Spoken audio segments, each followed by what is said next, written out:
நீ தியோத்திரேப்புவை போன்றவன். உண்மையான ஊழியர்களை, உண்மையான உபதேசங்களை அங்கீகரிக்க முடியாமல் அதை எதிர்க்கிறவன். உன்னை கர்த்தர் சீக்கிரம் பிசாசுக்கு இரையாக்க போகிறார். உன் சந்ததி அதை சுமந்தாக வேண்டும். வேத வசனத்தினுடைய ஒரே தாற்பயம், நீங்களும் நானும் அந்த வசனத்திற்கு சாட்சியாய் வாழ வேண்டும். தேவன் நம்ம கிட்ட வைக்கிற கேள்வி என்னன்னா, வேதத்தின்படி நீ வாழ்கிறாய். சபை உன் தாழ்ந்துகளை காட்டுற இடம் அல்ல. நீங்க பிரசங்கம் பண்ணி மற்றவங்களுக்கு காட்டுறதை விட நீங்க வாழ்கிறதுனால வசனம் போகுது பாத்தீங்களா, அதுக்கு தான் பவர் ஜாஸ்தி. உங்களுக்கு போதிச்ச வசனங்கள்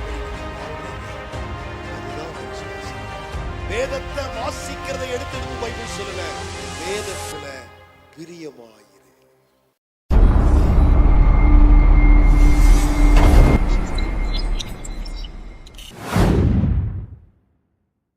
அப்போஸ்தலர் நடபடிகள் 13ஆம் அதிகாரம் 7ஆம் வசனத்தை எடுத்த ஒருவர் வாசியுங்கள். இன்றைக்கு நாம் வாசித்த அப்போஸ்தலர் 13:7 படி தேவ வசனத்தின் மேல் அல்லது வேதத்தின் மேல் நமக்கு உண்டாக வேண்டிய ஆசை, அதிலே இருந்து கர்த்தர் உங்களோடு பேச என்னை தூண்டி இருக்கிறார்.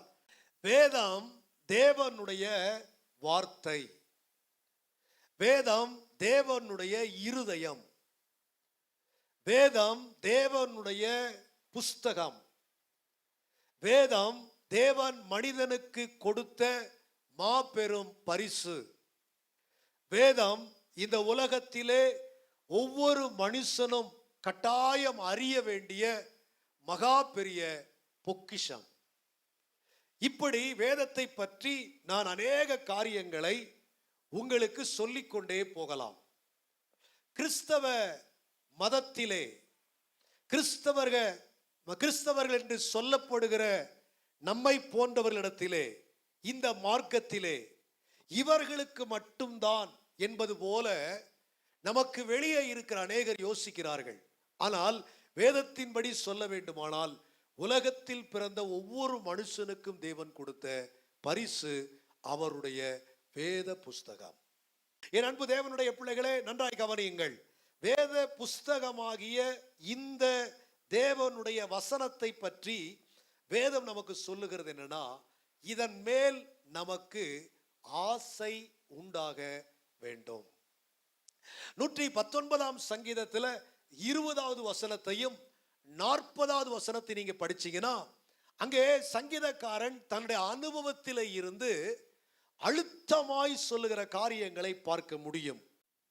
சங்கீதம் 119 தேவனிடத்தில் தேவனுடைய வேதத்திற்காக சங்கீதக்காரன் செய்கிற ஜெபம் என்பதை உங்களுக்கு அநேக முறை நான் சொல்லிக் கொண்டு வருகிறேன். என் அன்பு தேவனுடைய மக்களே, கவனியுங்கள். தேவனுடைய வேதத்தின் மேல் நமக்கு என்ன விதமான நம்பிக்கை, விசுவாசம், உணர்வு, அறிவு, தெளிவு, புரிதல் இருந்தாலும், இருக்க வேண்டும் என்றாலும், அதை நம்ம சுய அறிவால் பெற முடியாது, சுய அனுபவத்தால் அதை அடைய முடியாது. அதற்கு உதவி செய்கிறவர் கர்த்தர். ஏன்னா அப்போஸ்தலனாகிய பவுல் தீமோத்தேயுக்கு எழுதும் போது சொல்றாரு, பரிசுத்த ஆவியினாலே பரிசுத்த வேதத்தை கர்த்தர் நமக்கு பரிசுத்த மனிதர்கள் மூலமா என்ன செஞ்சிருக்கிறார்னா எழுதி கொடுத்திருக்கிறார். வேதத்தினுடைய ஆசிரியர் கர்த்தர், பரிசுத்த வேதத்தினுடைய ஆத்தர் தேவன். அதை விளங்கிக் கொள்ள அவர்தான் நமக்கு உதவி செய்ய வேண்டும். ஆகவே நீங்க எப்பேற்பட்ட படிப்பாளி, அறிவாளி அப்படின்னாலும் அதெல்லாம் உலகத்திற்கு வேணா செல்லும். வேத விஷயத்துல உங்க படிப்பை வச்சு, அறிவை வச்சு நீங்க விளங்கிக்க முடியாது. ஆவியானவர் உங்களுக்கு காட்டுகிற நடத்துதலை வைத்து நீங்கள் அறிந்து கொள்ள முடியும். என் அன்பு தேவனுடைய பிள்ளைகளே, நன்றாய் கவனியுங்கள். இந்த காலை வேளையிலே வேத வசனத்தின் மேல் நமக்கு வருகிற, வேதத்தின் மேல் நமக்கு வருகிற ஒரு ஆசையை, ஒரு தாகத்தை பற்றி கர்த்தர் பேச விரும்புகிறார். நாம் வாசித்த வசனம், நம்ம வாசித்த வசனம் ரோம அதிபதியாய் இருந்த ஒரு மனுஷன் ஒரு தீவிலே அங்கே எழுதப்பட்டிருக்கிற முந்தின வசனத்தை நீங்க படிச்சீங்கன்னா, பாப்போ பட்டணம் வரை இருந்த அந்த தீவிலே இருக்கிற ஒரு ரோம அதிபதியாகிய செர்கியு பவுல் என்கிற ஒரு மனுஷனுக்கு இருந்த ஆசையை பற்றி ஆவியானவர் எழுதியிருக்கிறார். அங்க ஒரு வில்ல இருக்கிறான் பாருங்களேன். அவன் பேரு பரியேசு என்று சொல்லப்பட்ட எலிமா. அவனை பற்றி ஆவியானவர் என்ன காண்பிச்சிருக்கிறார்னா, அவன் மாயவித்தைக்காரனும் கள்ள தீர்க்கதரிசியுமாய் இருந்தவன். மாயவித்தைக்காரனும் கள்ள தீர்க்கதரிசியுமாய் இருந்தவன். இப்போ இந்த எலிமாவையும் செர்கியு பவுலையும் ஆண்டவர் ஏன் காண்பிக்க விரும்புகிறார்னா, அதற்கு ஒரு நோக்கம் இருக்கிறது. செர்கியு பவுலுக்கு இயேசுவை பற்றி பெருசா தெரியாது. இயேசுவுக்காக வைராக்கியம் காட்டி இயேசுவுக்காக ஊழியம் செய்து சிறைப்பட்டு இரத்த சாட்சியாய் மரிக்கிற கிறிஸ்தவர்களை பார்க்கிறதினாலே அந்த செர்கியு பவுலுக்கு எல்லாத்தையும் தாண்டி அந்த இயேசுவையும் அந்த வார்த்தையையும் அறிய வேண்டும் என்கிற ஒரு ஆசை இருந்தது. கள்ள தீர்க்கதரிசியும் மாயவித்தைக்காரனுமாய் இருந்த பரியேசு என்னும் மறுநாமம் கொண்ட எலிமா என்பவன் இப்படிப்பட்ட ஆசையாய் இருக்கிற மனிதனை புரட்டுகின்றான், அவனை திருப்புகின்றான். ஆவியானவர் எழுதியிருக்கிற அந்த வார்த்தையில் இருக்கிற காரியத்தை நீங்கள் கவனிங்க. 8ஆம் வசனம் பாருங்கள். மாயவித்தைக்காரன் என்று அர்த்தம் கொள்ளும் பேரை உடைய அந்த எலிமா என்பவன் அதிபதியை விசுவாசத்திலிருந்து திருப்பும்படி வகை தேடி அவர்களோடு எதிர்த்து நின்றான். பவுலையும் பர்னபாவையும் தடுக்கிறான். அதிபதியை, ரோம அதிபதியாகிய அந்த செர்கியு பவுலை கர்த்தர் மேல் அவனுக்கு வருகிற வசனத்தின் மேல் அவனுக்கு வருகிற விசுவாசத்தில் இருந்து அந்த மனுஷனை கெடுத்து விடும்படியாய், விசுவாசத்திலிருந்து அந்த மனுஷனை திருப்பி விடும்படியாய் இவன் இவ்வளவு பெரிய முயற்சி செய்தான் என்று எழுதப்பட்டு கீழ் வசனங்களை படிச்சுட்டு வந்தீங்கன்னா, அப்போஸ்தலனாகிய பவுல் அவனை பார்த்து சொல்லும் போது, எல்லா கபடமும் 10ஆம் வசனம், எல்லா பொல்லாங்கும் நிறைந்தவனே, பிசாசின் மகனே, நீதிக்கெல்லாம் பகைஞனே, கர்த்தருடைய செமையான வழிகளை புரட்டுவதில் ஓயமாட்டாயோ என்று சொல்லி அவனுக்கு கண் குருடாகும்படி சாபம் கொடுத்து விட்டதையும் அது நடந்ததையும் ஆவியானவர் எழுதியிருக்கிறார். ஹலோ, பெருசா புரிஞ்சிருக்காது, எங்களுக்கு தெரியும். நீங்க வேத வசனத்திற்கு தேவன் காட்டுகிற இம்பார்ட்டன்ஸ, தேவன் கொடுத்திருக்கிற இம்பார்ட்டன்ஸ தான் இந்த வசனங்கள் நமக்கு என்ன செய்யுதுன்னா தெளிவாய் காட்டுகிறது. வேத வசனத்தை மையமாய் வைக்காமல் எந்த மனுஷனுடைய விசுவாசமும் விருத்தி அடைய முடியாது. நாம் செய்யும்படி நமக்கு கற்றுக் கொடுப்பது, உணர்த்துவது, போதிப்பது, வழிநடத்துவது அனைத்தையும் கர்த்தர் இந்த வேதத்திற்குள்ளே வைத்திருக்கிறார். நீங்க கவனிங்க, வேதத்தை ஒவ்வொரு மனிதனும் முறையாய் சரியாய் வாசித்தான் என்று சொன்னால் அந்த மனுஷனை யாரும் அசைச்சு விட முடியாது. முறையான வேத வாசிப்பு தியானம் ஒவ்வொருத்தர்கிட்ட இருந்துச்சு அப்படின்னா அந்த மனுஷனை எந்த சக்தியாலும் ஒன்றும் செய்ய முடியாது. என் அன்பு தேவ பிள்ளைகளே, கவனிக்கணும். ரோம அதிபதி தன்னுடைய அதிகாரத்தை மறந்து, தன்னுடைய பின்னணியை மறந்து, தான் யார் என்பதையெல்லாம் மறந்து பவுல் பர்னபாவை அழைத்து வேத வசனத்தை கேட்கிற அளவிற்கு ஆசைப்பட்டிருக்கிறான், ஈர்க்கப்பட்டிருக்கிறான். அதில் இருக்கிற விஷயங்கள் அவனுடைய அறிவுக்கு அது ஆச்சரியமாய் இருந்திருக்கிறது. மேலும் அறிந்து கொள்ள வேண்டும் என்கிற அந்த முயற்சியில பிரயாசத்தில் இருக்கும் போது அந்த வேலையை செய்யக்கூடாதபடி பவுலையும் பர்னபாவையும் எதிர்த்து அந்த அதிபதியை விசுவாசத்திலிருந்து திருப்பும்படி அந்த எலிமா என்கிற பரியேசு என்பவன் முயற்சித்து அவன் சபிக்கப்பட்டதையும் குருடாய் போனதையும் ஆவியானவர் அழகாய் எழுதியிருக்கிறார். ஏன் அப்படின்னா, வேதம் நம்ம ஒவ்வொருத்தருடைய வாழ்க்கைக்கும் அவ்வளவு தேவை, அவ்வளவு அவசியம், அவ்வளவு முக்கியம் என்பதை நாம் அறிவதற்காக இந்த போர்ஷனை கர்த்தர் கொஞ்சம் அழுத்தமாய் காட்ட விரும்புகிறார். என் அன்பு தேவ பிள்ளைகளே, வேதத்தை நீங்க வெறும் புஸ்தகமாக நினைச்சீங்கன்னா அந்த அளவுக்கு மட்டும்தான் உங்களுக்கு பலன் கிடைக்கும். வேதத்தை தேவனுடைய வார்த்தை என்று நினைச்சீங்கன்னா அது அந்த அளவிற்கு உங்களுக்கு நன்மையை கொண்டு வரும். வேத புஸ்தகத்தினுடைய மகிமையை, வேத புஸ்தகத்தினுடைய வல்லமையை, வேத புஸ்தகத்தினுடைய சிறப்பை, வேத புஸ்தகத்தினுடைய நடத்துதலை, வேத புஸ்தகம் நமக்கு தருகிற ஆச்சரியங்களை எல்லாம் சொல்லிவிட எனக்கு இது போன்ற 1-2 ஆராதனைகள் பத்தாது. பல 100 மணி நேரங்கள் அதற்கு தேவைப்படும். நான் உங்களுக்கு எல்லாத்தையும் ஒன்றாய் சேர்த்து சுருக்கமாய் ஆவியானவர் ஏவுகிற காட்டுகிற ஒரு சில வசனத்தை மட்டும் மையப்படுத்தி உங்களுக்கு நான் காண்பிக்க என்னை கர்த்தர் தூண்டி இருக்கிறார். சபைக்குள்ள இன்னைக்கு சில செர்கியு பவுல்கள் இருக்கிறார்கள். சபைக்கு வெளியில் அல்ல, சபைக்கு உள்ளே இன்றைக்கு மாயவித்தை காரணம் கள்ள தீர்க்கதரிசியுமாய் இருந்த சில எளிமாக்கள் இருக்கிறார்கள். 2 பேருமே சபைக்குள்ளதான் இருக்கிறாங்க. எல்லாரும் சொல்லுங்க, யார் யாரு? செர்கியு பவுல் என்பவனும் எலிமாவும் சபைக்குள் இருக்கிறார்கள். சொல்லுங்க. அப்படின்னா உங்களுக்கு அர்த்தம் புரியணும். சிலர் வசனத்தை கேட்க எப்பவுமே வாஞ்சையா இருப்பாங்க. அவங்களுக்கு வசனத்தை கேட்காம போறது அவங்களுக்கு பிடிக்காது. வசனத்தை அவங்களுக்கு காண்பிச்சு கொடுக்காம சிம்பிளா முடிச்சா அவங்களுக்கு அது ரொம்ப ஏமாற்றமா இருக்கும்.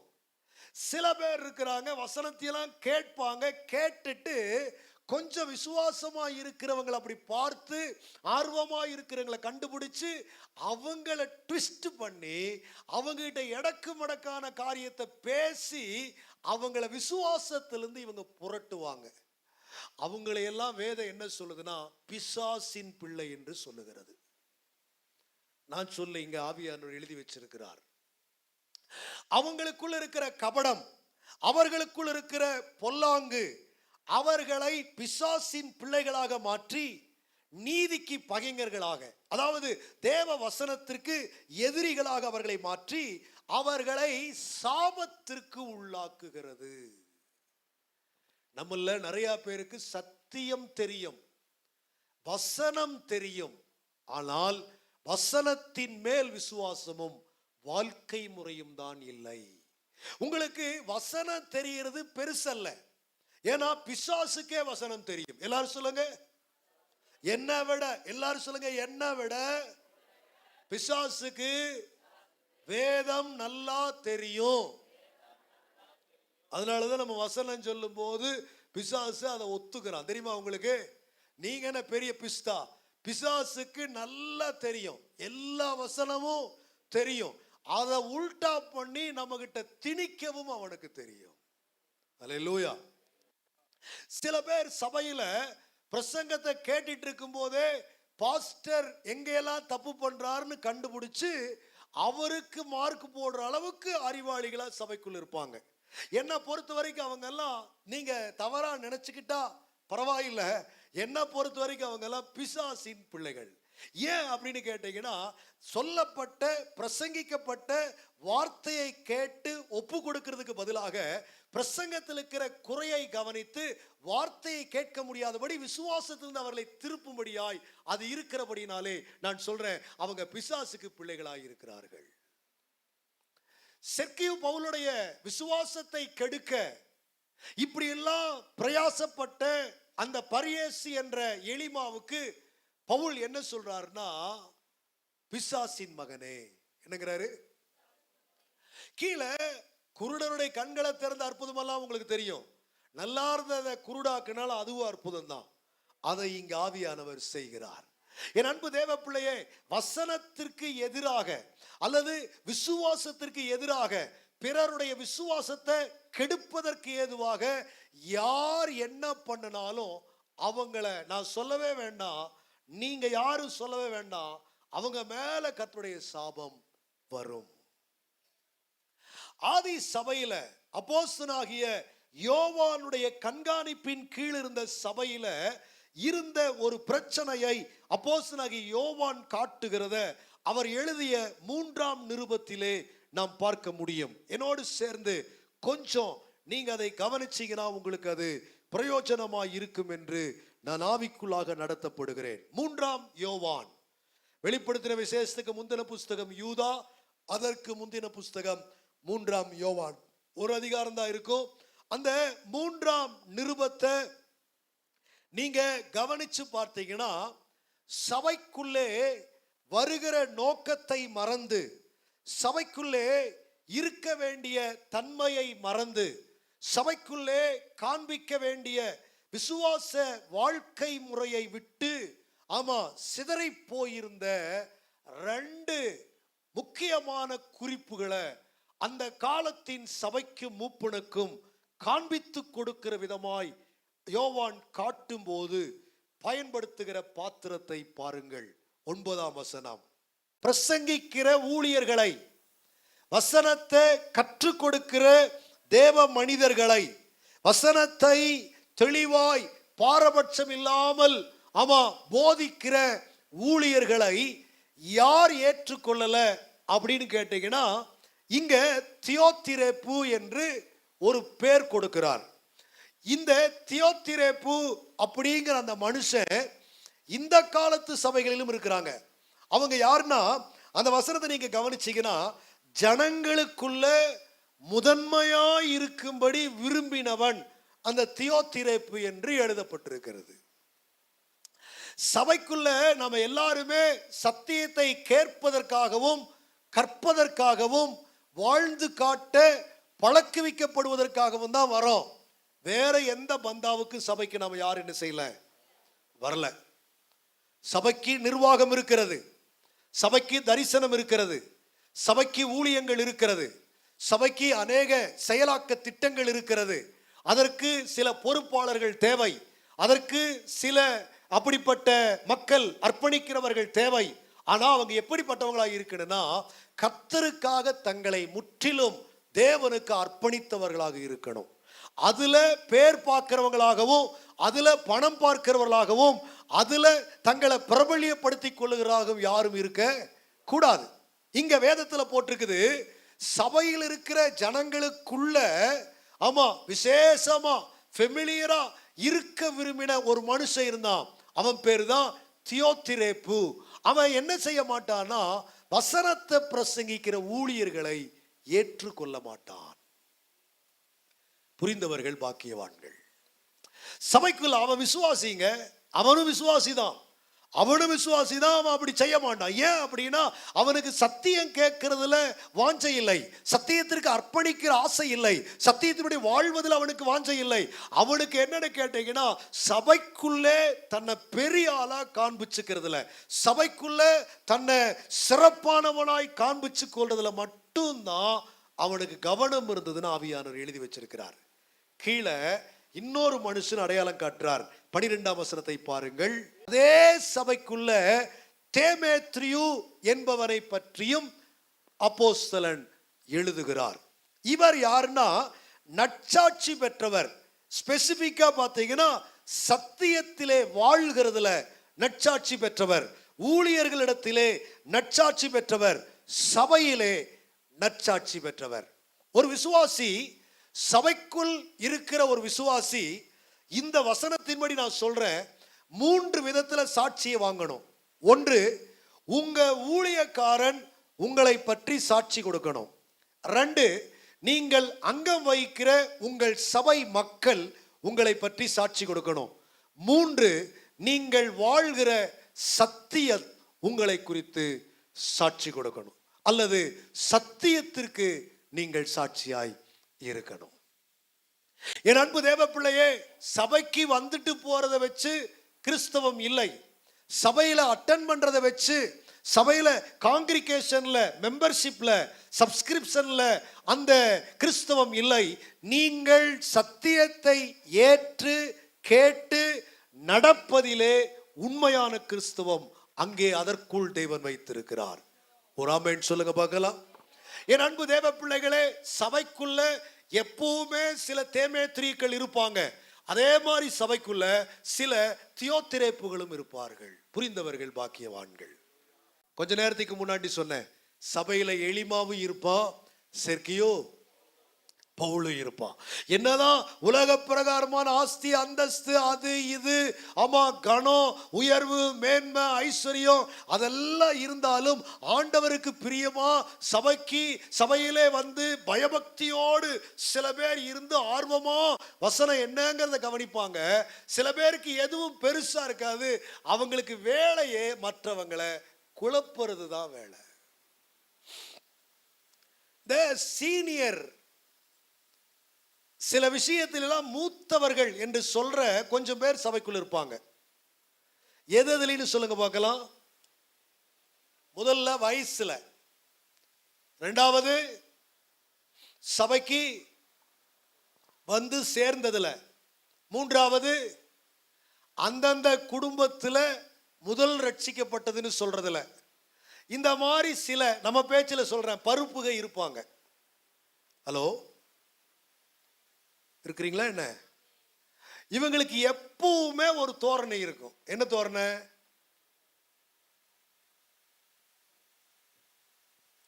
இத்தனை பேர் இருக்கிறீங்க, யாருக்குமே ஐடியா வரலையோ? நான் தான் வயசுல பெரியவன், அப்புறம் நான் சபைக்கு அப்ப வந்தவன்.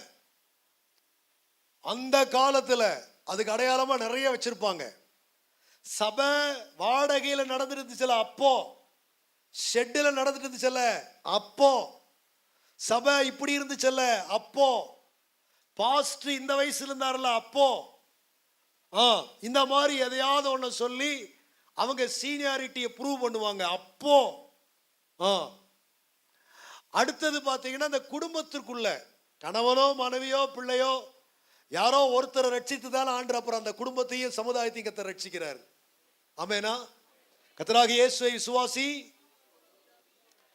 நம்ம ஒருத்தருடைய விசுவாசம் நம்ம குடும்பத்துக்கே விளக்கேத்திரும். ஆமெனா? நம்ம சமுதாயத்திற்கே நம்மை சார்ந்தவர்களுக்கே என்ன செஞ்சிரும்? ஏத்தீரும். தனித்தனியா ஆண்டவர் ஒவ்வொருவரையும் தனித்தனியா ஆண்டவர் உங்களை போலவே ரட்சித்து இழுக்கணுங்கிற அவசியம் இல்லை. உங்க மூலமா பார்க்க வச்சு கேட்க வச்சு உங்க மூலமா அவங்களை யோசிக்க வச்சு உங்களுடைய வழியில அவர்களை கர்த்தர் இழுத்துட்டு வருவார். அது அவர் தான் செய்யறார். அதுக்கு நாம எதுவும் செய்யறது. ஆனாலும் பார்த்தீங்கன்னா ஒரு ஆவிக்குரிய ஒரு திமிர் ஒரு கொழுப்பு இருக்கும். நான் அப்படி ஆக்கும், நான் இப்படி ஆக்கும், நான் முதலாம் ஆக்கும், நான் ரெண்டாம் ஆக்கும், சபையிலே அந்த காலத்திலே ஆக்கும், இப்படி ஆக்கும், நான் அந்த காலத்தில் பண்ண ஜெபமாக்கும், உபவாசமாக்கும், வேதமாக்கும், வாசிப்பாக்கும் ஒரு மார்க்கமாவே தெரியும். அந்த மாதிரி சில ஜென்மங்கள் இப்பவும் இங்க சபைக்குள்ள இருக்கு. ஹலோ, நீ எளிமாவை போன்றவன், நீ விசுவாசத்தில் வாழ்கிறவன் அல்ல, விசுவாசத்தில் இருக்கிறவனை கவிழ்த்து போடுகிறவன். நீ தியோத்திரேப்புவை போன்றவன், உண்மையான ஊழியர்களை உண்மையான உபதேசங்களை அங்கீகரிக்க முடியாமல் அதை எதிர்க்கிறவன். ஆண்டவர் ஏனோ சபைக்கு அதை சொல்றாருன்னா எனக்கு ஒண்ணு தெரியும், அப்படி ஒரு ஜென்மமாவது சபைக்குள் இருக்குதுன்னு அர்த்தம். இல்லாம பேசுவாரா? இல்லாதவனுக்கா பேசுவார் கர்த்தர்? நீங்க அதே மாதிரி கவனிச்சுக்கீங்க. சில செர்கியூ பவுல்கள் இருக்குதுன்னு ஏற்கனவே சொல்லிட்டார். சில தீமோத்தேயுக்களும் இங்க இருக்கிறாங்கன்னு ஆண்டவர் ஏற்கனவே சொல்லிட்டார். இப்போ இந்த வாஞ்சையுள்ள மக்கள் நல்லா கவனிங்க. இவங்களுக்கு சீனியாரிட்டியின் மேல நம்பிக்கை இல்லை. இவங்களுக்கு முதல்ல ரட்சிக்கப்பட்டவன், ரெண்டாவது ரட்சிக்கப்பட்டவன், ஒரு முறை வேதத்தை படிச்சவன், 10 முறை படிச்சவன், 100 முறை படிச்சவன், அப்படிங்கிற எதை பற்றிய மாம்சீக சிந்தையும் இல்லாதவர்கள் இந்த வாஞ்சையுள்ள தேவ மக்கள். அவங்களுக்கு என்ன ஆசை இருக்குன்னு கேட்டீங்கன்னா வசனத்தை கேட்கிற ஆசை இருக்கும். கேட்பது பேசுவதை விட சிறந்தது. எல்லாரும் சொல்லுங்க, கேட்பது. எல்லாருமே சொல்லுங்க பார்க்கலாம், கேட்பது பேசுவதை விட.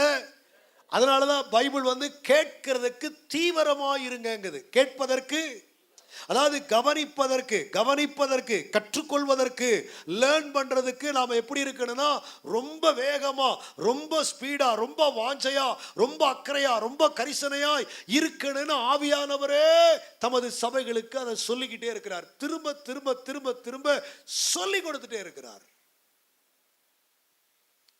வேதத்தை சில பேர் நினைக்கிற மாதிரி திறமை காட்டுறதுக்கு, அறிவை காட்டுறதுக்கு, உங்களுக்கு பெருமையை தேடுறதுக்கு, பொருள் சம்பாதிப்பதற்கு, போட்டி போடுவதற்கு வேதம் அல்ல. உன் வாழ்க்கையிலே நடைமுறைப்படுத்தி வாழ்ந்து காட்டுவதற்கு வேதத்தை கர்த்தர் கொடுத்திருக்கிறார். ஒரு ஆமென் சொல்லுங்க பார்க்கலாம். என் அன்பு தேவ பிள்ளையே, வேத வசனத்தினுடைய ஒரே தாற்பயம் நீங்களும் நானும் அந்த வசனத்திற்கு சாட்சியாய் வாழ வேண்டும். நாம் வசனத்திற்கு சாட்சியாய் வாழணும். சபையில எந்த அடிப்படையிலையும், வேற எந்த அடிப்படையிலையும் நீங்க யாரையும் பார்க்க கூடாது. சத்தியத்திலே அவர்கள் நடக்கிறார்களா, சத்தியத்திலே அவர்கள் இருக்கிறார்களா என்பதையே நாம் கவனிக்க வேண்டும். இரண்டாம் யோவான்ல நீங்க கவனிச்சு பார்த்தீங்கன்னா அதுலயும் ஒரு அதிகாரம் தான் இருக்கும். அந்த ஒரு அதிகாரத்துல நம்ம வாசிக்கும் போது முதல் வசனத்துல அப்போஸ்தலன் சொல்லுகிற ஒரு நல்ல அறிக்கையை பாருங்கள். சத்தியத்தை குறித்து பைபிள் என்ன சொல்லுது? நமக்குள் நிலை நிற்கிறதும் என்றைக்கும் அது எப்பேற்பட்ட காலங்களாயிருந்தாலும் அந்த காலங்களில் நம்மோடு இருக்கிறதுமாகிய சத்தியம். அது தேவனுடைய வேதம், அது கிறிஸ்து, அது அவருடைய ஆவி. என் அன்பு தேவ பிள்ளைகளே, இந்த சத்தியத்தை ரொம்ப அழகா இந்த வசனம் சொல்லுது. என்றைக்கும் நிலை நிற்கிறது, எப்பவுமே நம்மோடு இருந்துகிட்டே இருக்கும். சத்தியம் ஒரு மனுஷனுக்குள்ள வந்துருச்சுன்னா அந்த சத்தியம் அந்த மனுஷனை சாமானியமான இடத்துல இருப்பதற்கு விடவே விடாது. ஏன்னா மூன்றாம் யோவான்ல நீங்க வாசிக்கும் போது 3ஆம் வசனத்தை பாருங்கள். சகோதரர் வந்து காயுவை பற்றி, காயு என்கிற ஒரு தேவ மனுஷனை பற்றி சாட்சி கொடுக்கிறாங்க. அப்ப என்ன சொல்றாங்கன்னு பாருங்க.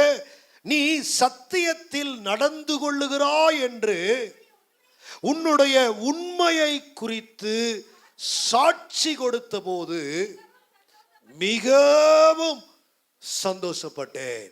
அடுத்த வசனத்துல, என் பிள்ளைகள் சத்தியத்திலே நடக்கிறார்கள் என்று நான் கேள்விப்படுகிற சந்தோஷத்திலும்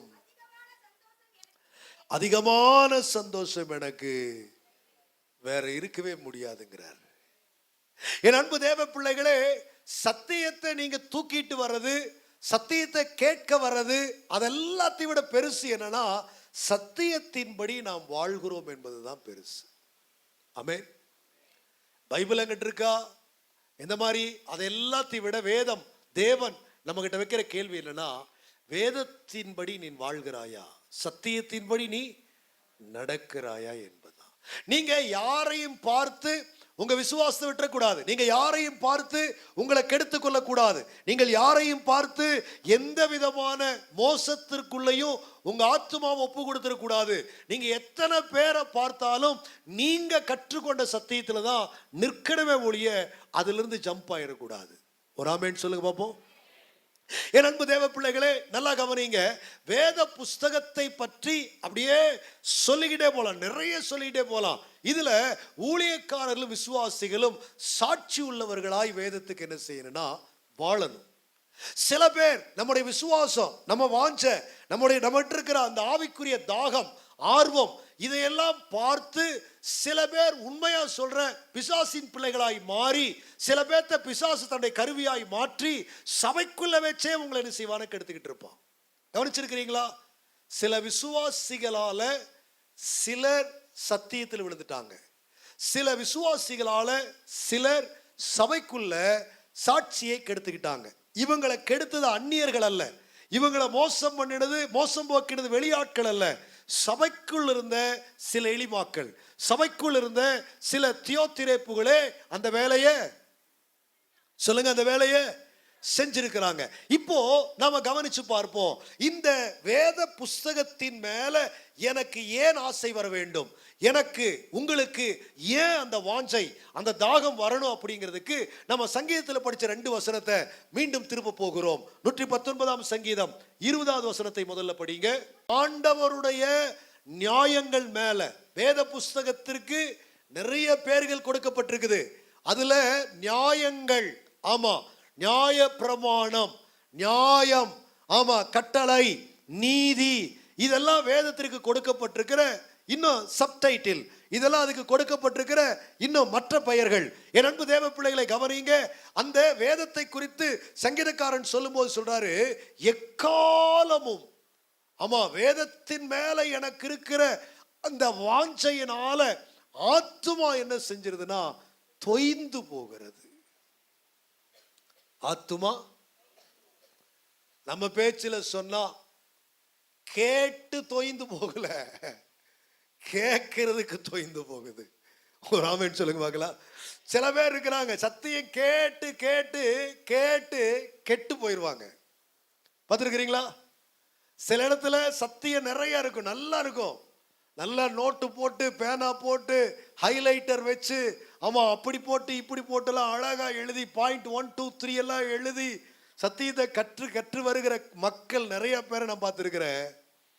அவங்க கிட்ட ஏனோ அந்த வாழ்க்கை இல்லை. சத்தியத்தை நிறைய கேட்டதுனால என்னமோ தெரியல, அதுல ஒரு பிசாசு உட்காந்து இருக்கும். நான் கேட்காத சத்தியமா, எனக்கு தெரியாத.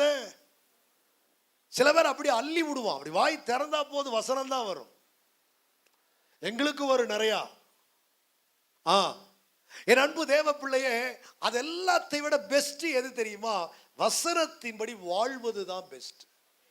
எனக்கு எவ்வளவு வேதம் தெரியும் என்பது தேவையில்லை, எனக்கு எத்தனை வசனங்கள் தெரியும் என்பதும் தேவையில்லை. நான் வேதத்தோடு ஒப்பிட்டு பார்த்தா எப்படி வாழ்கிறேன் என்பதே தேவை. புரிந்தவர்கள் பாக்கியவான்கள்.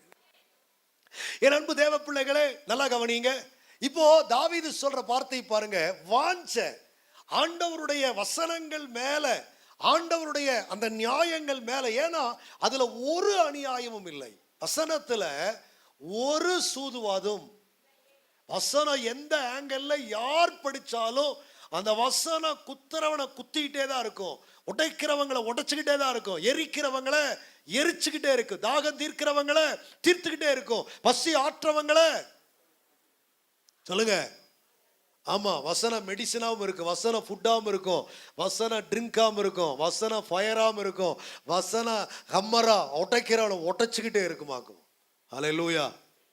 யார் வாசிச்சாலும் அதுதான், ராஜா வாசிச்சாலும் அதுதான், ஆமா சாமானியமான மனுஷன் வாசிச்சாலும் அதுதான். சொல்ல வேண்டிய சத்தியத்தை அது சொல்ல வேண்டிய பிரகாரம் சொல்லியே தீரும். அது யாருக்காகவும் வளையவே, அதை யாரும் வளைக்கவும் முடியாது. ஆளுக்கு தகுந்த மாதிரி பேசுறவன் வேணா மாத்தலாம், சொல்ற வேதம் சொல்றபடிதான் சொல்லுமே ஒழிய மாத்தி சொல்லவே சொல்லாது. என் அன்பு தேவ பிள்ளைகளை நல்லா கவனிங்க. அப்போ தாவீது சொல்றாரு, ஆத்துமாவுல அந்த நியாயங்களை அறியணும்னு வருகிற வாஞ்சை தொய்ந்து போக பண்ணுகிறது. அந்த ஆசை அப்படியே ஏங்கி ஏங்கி ஏங்கி ஏங்கி இன்னும் அறியணும், இன்னும் தெரிஞ்சுக்கணும், இன்னும் கற்றுக்கொள்ளணும், இன்னும் வாழணும், இன்னும் இன்னும் இன்னும் இன்னும் அப்படி அது தனக்குள்ள போராடி போராடி போராடி ஆசைப்பட்டு ஆசைப்பட்டு ஆசைப்பட்டு ஆசைப்பட்டு அதுல உச்சகட்டத்தில் நிக்குதுன்னு சொல்றாரு, தொய்ந்து போகிறது. 40ஆம் வசனம் படிங்க. ஏன் அந்த வாஞ்சை, ஏன் அந்த தொய்வு, ஏன் அந்த தேடுதல், ஏன் அந்த ஒரு எதிர்பார்ப்பு, ஏன் அப்படி சொல்லி தீர்க்க முடியாத அளவுக்கு அதன் மேல ஒரு ஏக்கம் அப்படின்னு சொன்னா தாவீது சொல்றாரு இந்த இடத்துல, அதுதான் என்ன உயிர்ப்பிக்குதுன்னு சொல்றாரு. அந்த வசனத்தினுடைய விளக்கம் உங்களுக்கு புரிகிறதா? அதன்படிதான் கர்த்தர் உயிர்ப்பிப்பார். அதுலதான் கர்த்தர் நம்மளை என்ன செய்யறாருன்னா நம்ம கிட்ட இருக்கிற எல்லாவற்றையும் மாற்றுகிறார். செத்து போன மரித்து போன நிலைமையில் இருக்கிற நம்ம ஆத்துமாவை கூட அதை வச்சுதான் என்ன செய்யறாருன்னா உயிருள்ளதாய் மாற்றுகிறார். அல்லேலூயா. லாசரு மரித்து போனான். நல்லா கவனிங்க, லாசரு மரித்து போனார். மரித்து போன லாசருவை ஆண்டவர் எழுப்ப வந்தார் இல்லையா? அவர் எழுப்ப வந்த இடத்துல என்ன பண்ணார்னா லாசருவுக்காக அழுதார். லாசருவுக்காக இயேசு அழுததாக, கண்ணீர் விட்டதாக வேதம் கொடுக்கிற குறிப்பு 3 இடம். 3 இடத்துல இயேசு கண்ணீர் விட்டிருக்கிறார். ஒன்று நல்லா கவனிச்சுங்க, அதுல ஒன்று லாசருவுடைய கல்லறையின் வாசல் அருகே அவர் என்ன செஞ்சார்னா கண்ணீர் வடித்தார். அப்போ ஜனங்க என்ன பேசிக்கிட்டாங்கன்னா, இவர் அவனை எவ்வளவாய் நேசித்திருக்கிறார். இந்த கண்ணீர், அந்த லாசருடைய கல்லறையில இயேசு சிந்தின கண்ணீர் எல்லாருக்கும் எதை சொல்லுதுன்னா, லாசருவின் மேல அவருக்கு இருந்த அன்பை சொல்லுச்சு. அன்பை சொல்லுச்சு. நான் உங்களுக்கு சொல்றேன், லாசருவின் மேல இருக்கிற அன்பை காட்டுறதுக்கு இயேசுவின் கண்ணீரை ஜனங்கள் கண்டாங்க இல்லையா, அதே மாதிரி லாசருவின் மேல் இருந்த அன்பை காட்டுறதுக்கு ஆண்டவர் என்ன பண்ணார்னா, ஜீவனை கொடுத்து வெளியே கொண்டு வந்தார். அல்லேலூயா. லாசரு மரித்த நிலைமையிலே, 4 நாட்கள் ஆன நிலைமையிலே, அழுகி போன நிலைமையிலே, ஒருவேளை கல்லறைக்குள் இருந்திருக்கலாம். ஆனா அந்த மனுஷன் மேல் இயேசுவுக்கு வெளிப்பட்ட அன்பு, இயேசுவுக்கு உண்டான அந்த நேசம், அந்த சிநேகம் என்ன பண்ணுச்சுன்னு கேட்டீங்கன்னா, அவனுக்குள் இருக்கிற எல்லாவற்றையும் சரிப்படுத்தி உயிர்ப்பித்து ஜீவன் பெற்ற மனுஷனாய் அவனை கல்லறைக்கு வெளியிலே கொண்டு வந்தது. என் அன்பு தேவ பிள்ளையே, வேதத்தின் மேல் உங்களுக்கு உண்மையாகவே அன்பு இருக்கிறது, வேத வசனங்கள் மேல் உண்மையாகவே உங்களுக்கு ஒரு வாஞ்சை இருக்கிறது அப்படின்னா, அந்த வாஞ்சை, அந்த சிநேகம், அந்த அன்பு உங்களை செத்த நிலைமையில வைக்கவே வைக்காது, அழுகி போன நிலைமையில வைக்காது, கல்லறைக்குள்ளும் வைக்காது, ஆமா மற்றவங்க பார்த்து பரிதவிக்கிற மாதிரி வைக்காது. அந்த நேசத்தை கர்த்தர் உங்களையும் என்னையும் உயிர்ப்பித்து என்ன செய்வார்னா, காண்பிச்சே தீருவார். ஆமென். என் அன்பு தேவ பிள்ளைகளே, நல்லா கவனிங்க. அந்த வேதத்திற்கு அவ்வளவு மகிமையை அவர் வச்சிருக்கிறதுனால தான் வேதத்தின் மேல் நமக்கு ஒரு ஆசை வர வேண்டும். சில பேர் நிறைய படிக்கிறாங்க, அடிக்கடி படிக்கிறாங்க. சில பேர் பல முறை வாசித்து விட்டதாக டம்மாரம் அடிச்சுக்கிறாங்க. பல 100 வசனங்கள் தனக்கு தெரியும் என்பதாக மாறுதட்டி கொள்ளுகிறார்கள். பலன் என்ன? அதனால் பலன் என்ன? ஒன்றுமே இல்லை. கம்ப்யூட்டருக்குள்ள போய் நீங்க பாருங்க, வேதம் அங்கே ஃபீட் பண்ணப்பட்டிருக்கிறது. அதனால் பலன் என்ன? உலகத்துல வேதம் எங்கே அதிகமாய் பிரிண்ட் ஆகிறது தெரியுமா? இயேசுவை மறுதலிக்கிற தேசத்துல. உலகத்துல இதுவரைக்கும் இல்லாத அளவுல வேதம் எங்க உருவாகுதுன்னா, இயேசுவை மறுக்கிற, தேவனாக ஏற்றுக்கொள்ள மறுக்கிற தேசத்தில் தான் வேதம் அதிகமாய் பிரிண்ட் ஆகிறது. பலன் என்ன? ஒன்றுமில்லை. பிரிண்ட் பண்றதுனால, வெறுமனே வாசிக்கிறதுனால, வெறுமனே மனப்பாடம் பண்றதுனால எந்த பிரயோஜனம் இல்லை. சத்தியத்தை அறிந்து உணர்ந்து அதற்கு அர்ப்பணிக்கிற போதுதான் வசனம் சொல்லிக்கிட்டே வருது. அப்பதான் அது நம்மளை என்ன செய்யுதுன்னா, உயிர்ப்பிக்கிறது. இன்றைக்கு இந்த சத்தியத்திலே ஒரு ஆதாரமாய் மிக முக்கியமான ஒன்றை ஆவியானவர் உங்களுக்கு காட்டித்தர சொல்லி, அதற்கு நாம் செய்ய வேண்டிய சில விஷயங்களையும் உங்களுக்கு புரிந்து கொள்ளும்படியாய் செய்ய வைத்து அனுப்ப கர்த்தர் விரும்புகிறார். என்னோடு சேர்ந்து அப்போஸ்தலர் நடபடிகள் 17ஆம் அதிகாரத்தில் 11ஆம் வசனத்தை எடுத்து ஒருவர் வாசியுங்கள். இப்போ கொஞ்சம் உங்களுக்கு இந்த வசனத்தினுடைய ஆழத்தை ஆவியானவர் புரிய வைக்கிறார். ஆதி சபையில ரட்சிப்பு உண்டான போது, ஆதி சபையில எழுப்புதல் வந்த போது, ஆதி சபையில ஆவியானுடைய நிறைவு வந்த போது, ஆதி சபையில ஆமா சுவிசேஷத்தை பற்றிய ஆழங்கள் தெரிய வந்த போது என்ன நடந்துச்சுன்னு கேட்டீங்கன்னா, மக்களுக்குள்ள நிறைய மாற்றங்கள் வந்துச்சு. அதுல ஒண்ணு என்னன்னா, வசனத்தை ஆராய்கிற வாஞ்சை வந்துச்சு. ஹல்லேலூயா. உங்க இருதய எழுப்புதல் அடையுதா? நம் சபை எழுப்புதல் அடையுதா? நம்ம தேசம் எழுப்புதல் அடையுதா? அப்படிங்கிறத கண்டுபிடிக்கிறதுக்கு சில அடையாளங்களை கர்த்தர் வச்சிருக்கிறார். அதுல ஒண்ணு என்னன்னு கேட்டீங்கன்னா, வேதத்தின் மேல் என்றும் இல்லாத அளவிற்கு ஒரு வாஞ்சை. புரிந்தவர்கள்? வசனத்தின் மேல ஒரு காலமும் இல்லாத அளவிற்கு ஒரு வாஞ்சை, ஆசை, தாகம் ஒரு மனுஷனுக்குள்ள வருதுன்னா, அந்த மனுஷனுடைய இருதயத்தை கர்த்தர் எழுப்புதல் அடைய பண்றாருன்னு அர்த்தம். அந்த சபையை கர்த்தர் எழுப்புதல் அடைய பண்றாருன்னு அர்த்தம். அந்த குறிப்பிட்ட பகுதியை கர்த்தர் எழுப்புதல் அடைய பண்றாருன்னு அர்த்தம். சும்மா ரிவைவல் அப்படிங்கிறதுல எழுப்புதல் இல்லை. எழுப்புதல் வர இடத்துல, வர உள்ளத்துல அடையாளங்களை நிறைய கர்த்தர் காட்டுவார். அதுல ஒன்று என்னன்னு கேட்டீங்கன்னா, வசனத்தின் மேல ஒரு வாஞ்சை ஜனங்களுக்கு வரும். அல்லேலூயா. இப்போ இந்த வசனம் சொல்றது உங்களுக்கு புரியட்டும். அந்த பட்டணத்தார், எந்த பட்டணத்தார்? பெரோயா பட்டணத்தார். நல்லா கவனிச்சுக்குங்க. பெரோயா பட்டணத்தார் மனோவாஞ்சையாய், அவங்களுக்குள்ள அந்த இருதயத்திற்குள் இருந்த ஆசைய அளக்கவே முடியாது, அதை யாரும் அளவிடவே முடியாது. அந்த அளவுக்கு வாஞ்சையா அந்த அந்த பெராயா பட்டணத்தின் இந்த விசுவாசிகளுக்குள்ள, பெராயா பட்டணத்துக்குள்ள இந்த கிறிஸ்தவர்களுக்குள்ள பார்த்தீங்கன்னா ஒரு பெரிய ஆசை வசனத்தின் மேல வந்துச்சாம். அதனால அவங்க என்ன பண்ணினாங்க அப்படின்னு பாருங்க. மனோவாஞ்சையாய் வசனத்தை ஏற்றுக்கொண்டு காரியங்கள் இப்படி இருக்கிறதா என்று தினம்தோறும் வேத வாக்கியங்களை ஆராய்ந்து பார்த்ததினால, தெசலோனி கம்பேர் பண்றாரு கர்த்தர், தெசலோனிக்கையில் இருக்கிற விசுவாசிகளை விட இவங்க நற்குணசாலிகளாய் இருந்தார்கள். எந்த சபைக்கு போனா நீ நல்லா இருப்ப அப்படின்னா சில பேர் இருக்கிறாங்க, எந்த சபைக்கு போனாலும் நல்லா இருக்க மாட்டான். ஏன்? எங்க போனாலும் வசனத்தை கேட்க மாட்டான். அதுதான் அவனுக்கு இருக்கிற பிரச்சனை. நன்றாய் கவனிச்சுக்குங்க, நல்லா கேட்டுக்குங்க. எந்த சபைக்கு போனா நீ உருப்படுவ? சில பேர் இருக்கிறாங்க எந்த சபைக்கு போனாலும் உருப்பட மாட்டான். ஏன் அப்படின்னா அந்த மனுஷன் ஏற்க வேண்டிய வசனத்தை எங்கேயுமே கவனிக்க மாட்டான். ஆமென். சில பேர் சபைக்கு போவாங்க, எந்த நேரத்துக்கு போறாங்கன்னு பாருங்க, உங்களுக்கு தெரியும்.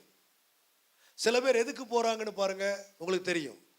சபை உன் தாழ்ந்துகளை காட்டுற இடம் அல்ல. சபை உங்க அறிவை நிரூபிக்கிற இடம் அல்ல. சபை உன் விசுவாசத்தை விளங்க பண்ணுகிற இடம். ஒரு ஆமென் சொல்லுங்க பார்க்கலாம். சபை எல்லாரும், வாய் உள்ள எல்லாரும், உசுரோட தான் இருக்கிற, சித்து போகாம ஜீவனோடு இருக்கிறீங்கன்னா எல்லாரும் சேர்ந்து சொல்லுங்க பார்க்கலாம். சபை என் விசுவாசத்தை விளங்க பண்ணுகிற இடம். ஒரு ஆமென். யாரோ சிலருக்காக அந்த வார்த்தை வருது, எனக்கு நல்லா தெரியும். சபையில வேற எதை காட்டவும் வராதீங்க, சபையில வேற எதையும் தூக்கிட்டு வராதீங்க. அதையெல்லாம் செய்யறதுக்கு கர்த்தர் சில பேரை அதற்கு ஆயத்தப்படுத்தி, சில பேரை கர்த்தர் அதற்கு அர்ப்பணிக்க வச்சு, சில பேரை கர்த்தர் அதற்கு அபிஷேகிச்சு, சில பேரை கர்த்தர் அதற்கு ஏற்படுத்தி வச்சிருப்பார். ஆமென். பவுல் சொல்றார், எல்லாமே காது ஆயிடுச்சுன்னா அப்புறம் கண் எங்க? எல்லாமே கண்ணா ஆயிடுச்சுன்னா அப்புறம் மூக்கு எங்க, வாய் எங்கன்னு கேட்கிறார். சபையில எல்லாமே எல்லாம் ஆகக்கூடாது. சிலது காதா இருக்கணும், புரிந்தவர்கள் பாக்கியவான்கள். சிலது கண்ணா இருக்கணும், சிலது நல்லா கவனிச்சுங்க. சில பேருக்கு சபைக்குள்ள அவங்கள முக்கியப்படுத்துறதுக்கு, அவங்கள அடையாளப்படுத்துறதுக்கு, அவங்கள ஏதாவது ஒரு வகையில டேலண்டட் அப்படின்னு காட்டுறதற்கான பிரயாசம் தான் இருந்துகிட்டு இருக்குதே ஒழிய கர்த்தருடைய சபையில ஒரு நல்ல விசுவாசியாய் விளங்க பண்ணுகிற நோக்கம். எல்லாரும் சொல்லுங்க. நான் இயேசுநாதருடைய ஊழியத்தை பார்க்கிறேன், இயேசு கிறிஸ்துடைய ஊழியத்தை பார்க்கிறேன், அவர் போன இடத்தையெல்லாம் பார்க்கிறேன். பேதுரு, நீ 2 பாட்டு பாடு. அந்திரேயா, நீ கொஞ்ச நேரம் வொர்ஷிப் பண்ணு. மத்தேயு, ஏதாச்சும் எடுத்து வாசி. எங்கேயாவது ஆண்டவர் சொல்லி பார்த்தீங்களா? நான் நினைக்கிறேன், நான் நம்புறேன், ஆராதனையே இல்லாம நடந்த ஊழியம் ஏசப்பா ஊழியம் தான். என்ன சொல்றீங்க ஒரு ஆனர்? அப்படிதான் நான் பார்க்கிறேன். நீங்க எப்படி பார்க்கறீங்களா தெரியல. ஏன் பாஸ்டர் என்னதான் சொல்ல வர்றாரு அப்படித்தானே சில பேர் யோசிச்சுட்டு இருக்கிறீங்க. கொஞ்சம் பொறுங்க, பொறுத்து கேட்டதான் புரியும். அப்போ அங்க தேவைப்படல, ஏன்னா அவரே அங்கதான் இருக்கிறாரு. ஒரு ஆமென் சொல்லுங்க பார்க்கலாம். இங்க அது தேவைப்படுது, அவரை கொண்டு வர்றதுக்கு. அதுக்குதான் இந்த செட்டப் இங்க வச்சிருக்கிறோம். ஹல்லேலூயா. அதனாலதான் சொல்றேன், அதற்கெல்லாம் வரவங்க, நான் பாடுற பாட்டு, ஆராதிக்கிற ஆராதனை, நான் வாசிக்கிற இசை, நான் போய் நிற்கிற அந்த சூழ்நிலை தேவனை கொண்டு வரணும். வந்த தேவனை அனுப்பிச்சு வச்சிடக்கூடாது. சில சபைக்கு போன உடனே நான் சொல்லுவேன், இவங்களெல்லாம் கீழே இறக்கிருங்க பாஸ்டர், உங்க ஊழியம் வளர்ந்துரும்ப. இவனை முடிஞ்சா இந்த பொசிஷன்ல இருந்தே தூக்கிருங்க, உங்க ஊழியம் ஸ்திரப்பட்டு நான் சொல்லுவேன். என் அன்பு தேவ பிள்ளையே, நல்லா கவனிச்சுக்குங்க, நல்லா கவனிச்சுக்குங்க. எதையும் சபைக்குள் நாம் வந்து செய்கிற எதையும் அப்படின்னு என்ன அர்த்தம்? வாயில சொல்ற ஸ்தோத்திரத்திலிருந்து ஏறெடுத்து கொடுக்கிற காணிக்கை வரைக்கும் எதையும் எதையும் கர்த்தருக்காகத்தான் செலுத்தணும். அல்லேலூயா. எதையுமே நீங்க உங்களை ஒரு ஆளா வச்சு, உங்களுடைய பொசிஷனை ஒரு எதிர்பார்ப்பா வச்சு நீங்க அங்க எதையாச்சும் பண்ணினீங்கன்னா, ஐ எம் சாரி, தேவன் அதை அங்கீகரிப்பது இல்லை. என் அன்பு தேவ பிள்ளையே, கர்த்தர் அவ்வளவு பயங்கரமான காரியங்களை நமக்கு காட்டுகிறார். கம்பேர் பண்றதுக்கு வேத புஸ்தகம் அந்த இடத்துல அப்போஸ்தலர் 17:11 எந்த சபையை காட்டுதுன்னா, தெசலோனிக்கே சபையை காட்டுகிறது. எந்த சபை? சில பேருக்கு இன்னைக்கு சத்தியம் புரியாது, சில பேருக்கு இன்னைக்கு சத்தியம் போர் அடிக்கும், சில பேருக்கு இன்னைக்கு சத்தியம் நல்லா இல்ல அப்படின்னு சொல்லுவீங்க, எங்களுக்கு தெரியும். ஆனா உங்க பாராட்டுக்காக அல்ல, கர்த்தர் சபைக்கு பேச வேண்டியதை பேசிட்டு இருக்கிறார். கவனிங்க, ஆதி சபையினுடைய பெராயா பட்டணம் எந்த சபையோடு கம்பேர் பண்ணப்படுது? அதனால தெசலோனிக்கே சபையிலிருந்து உங்களுக்கு மாதிரியான 2 அல்லது 3 விஷயத்தை சொல்லிட்டு பிறகு கடந்து போகலாம் நினைக்கிறேன். என்னோடு சேர்ந்து 1 தெசலோனிக்கேயருக்கு எழுதின நிருபம், 1ஆம் நிருபம், தெசலோனிக்கேயருக்கு எழுதின 1ஆம் நிருபம் 1ஆம் அதிகாரத்துக்கு வாங்க. 1ஆம் நிருபம் 1ஆம் அதிகாரத்துக்கு வந்து அதுல 5ஆம் வசனத்தை ஒருவர் வாசியுங்கள். என் அன்பு தேவ பிள்ளையே, நல்லா கவனிங்க. இந்த வசனம், இந்த வாக்கியம் ரொம்ப அறிய வேண்டிய முக்கியமான ஒரு வாக்கியம். நீங்கள் மிகுந்த உபத்திரவத்தில் இருந்தீங்க. என்ன? ரொம்ப கஷ்டத்தில் இருந்தீங்க. கிறிஸ்துவின் நிமித்தமாய் எதிர்ப்பு இருந்துச்சு, கிறிஸ்துவின் நிமித்தமாய் ஏளனம் இருந்துச்சு, கிறிஸ்துவின் நிமித்தமாய் அடி உதைகள் இருந்துச்சு, கிறிஸ்துவின் நிமித்தமாய் சிறை வைப்பு இருந்துச்சு, காவல் இருந்துச்சு, கட்டுகள் இருந்துச்சு. அப்படிப்பட்ட உபத்திரவத்துல கஷ்டத்துல உங்களுக்கு வசனத்தை சொல்லும் போது என்ன பண்ணீங்கன்னா, பரிசுத்த ஆவியின் சந்தோஷத்தோட ஏற்றுக்கொண்டீங்க. இப்போ சபையில இன்னைக்கு என்ன பேசினாலும் விசுவாசிகளுக்கு, எந்த வசனத்தை பேசினாலும் விசுவாசிகளுக்கு குத்துது, வெட்டுது, கொல்லுது, உயிர்ப்பிக்குதுங்கிற சத்தத்தையே கேட்க முடியல மொத்தத்துல. இந்த வசனத்தை கேட்ட உணர்வடைஞ்சேன், இந்த வசனத்தை கேட்ட உருப்படி ஆயிட்டேன், இந்த வசனத்தை கேட்ட கர்த்தர் மாத்தினார், அப்படி சொல்றவங்க நீங்க கேட்கவே முடியாது. பாஸ்டர் இன்னைக்கு என்ன வச்சு செஞ்சார், பாஸ்டர் வச்சு செய்யற பாஸ்டர்லாம் இருக்கிறாங்க, அவங்களை பத்தி நான் பேசுறது இல்லை. இந்த சபைக்குள் கர்த்தர் யாருக்கு பேசுகிறார்னா, ஆராதிக்க வந்தவனுக்கு பேசிட்டு இருக்கிறார். விசுவாசிக்கிறவங்க, நான் அப்படித்தான் நம்புறேன். ஆமெனா? ஒருவேளை இந்த ஸ்பீக்கர் அந்த இதுல வெளியில அப்படி இப்படி போற சத்தத்தை யாராவது நாலு கேட்டு உருப்படுதுன்னா, அந்த கேட்கும்படி அந்த காதை கவனிக்க வச்சு அவனுக்காகவும் கர்த்தர் பேசுறார். ஆனா ஒன்னு சொல்லுவேன் யுவரான, சபைக்கு வெளியில் இருக்கிற யாருக்கோ கர்த்தர் பேசல, சபைக்குள் இருக்கிறவர்களுக்காகத்தான் கர்த்தர் பேசுகிறார். அதுல எந்த சந்தேகமும் இல்லை. பரிசுத்த ஆவிக்குள்ள நல்லா கவனிங்க, பைபிள் எப்படி போட்டிருக்குது? பரிசுத்த ஆவியின் சந்தோஷத்தோடு உபதேசிக்கப்பட்டதை ஏற்றுக்கிட்டாங்களாம். அப்ப பரிசுத்த ஆவியானவர் வெறும் அந்நிய பாஷையை மட்டும் தரல, வெறும் அந்நிய பாஷையையும் தீர்க்க தரிசனத்தையும் வரங்களை மட்டும் தரல. பரிசுத்த ஆவியானவர் நம்ம எல்லாருக்கும் என்ன தரார்னா, எவ்வளவு கடினமாய் காட்டப்படுகிற வசனத்தையும் பிரியமாய் ஏற்றுக்கொள்ளுகிற கிருபையை தருகிறார். கவனிச்சீங்களா, கவனிக்கலையா? என்னிடத்திலும் பரிசுத்த ஆவி உண்டு என்று நான் நம்புகிறேன். நீங்கள் நம்புகிறீர்கள் இருந்தால் கரம் உயர்த்தி காட்டுங்கள், நான் பார்க்கட்டும். என்னிடத்திலும் ஆவியானவர் இருக்கிறார். ஆளுகளும் சைஸுகளும் பாரு. நம்புறீங்களா? அப்புறம் ஏன் வசனம் சொன்னா சுருங்குது? நம்ம யார பேசினாலும், தயாத்திரப்பு பேசினாலும் உருங்குதாங்க. ஹலோ, செர்கியூ பவுல் பேசினாலும் பாரு, செர்கியூ பவுல்ல கொண்டு என்னை ஒட்ட வைக்கிறாரு. அதுவே எனக்கு ஓவர்னு தெரியல. என் அன்பு தேவ பிள்ளையே, பரிசுத்த ஆவியின் சந்தோஷம், சத்தியத்தை கேட்கும் போது நான் நம்புறேன், நான் விசுவாசிக்கிறேன், சத்தியத்தை கேட்கறத வச்சு நீ பெற்றிருக்கிற அபிஷேகம் உண்மையான கண்டுபிடிச்சிடலாம். பேசுற அந்நிய பாஷையெல்லாம் அதையெல்லாம் நான் பார்க்கல, அதையெல்லாம் நான் கன்சிடர் பண்றது இல்லை. அதனால நிறைய பேர் சொல்றேன், தயவு செய்து பேசாதீங்க. அதுக்காக பாஸ்டர் பரிசுத்த ஆவியை நம்பல, அந்நிய பாஷை நம்பல இப்போ புருடா விட்டுறாதீங்க. உங்களிலும் அதிகமான பாஷைகளை பேசுகிறேன், அது எனக்கும் தேவனுக்கும் உரியது.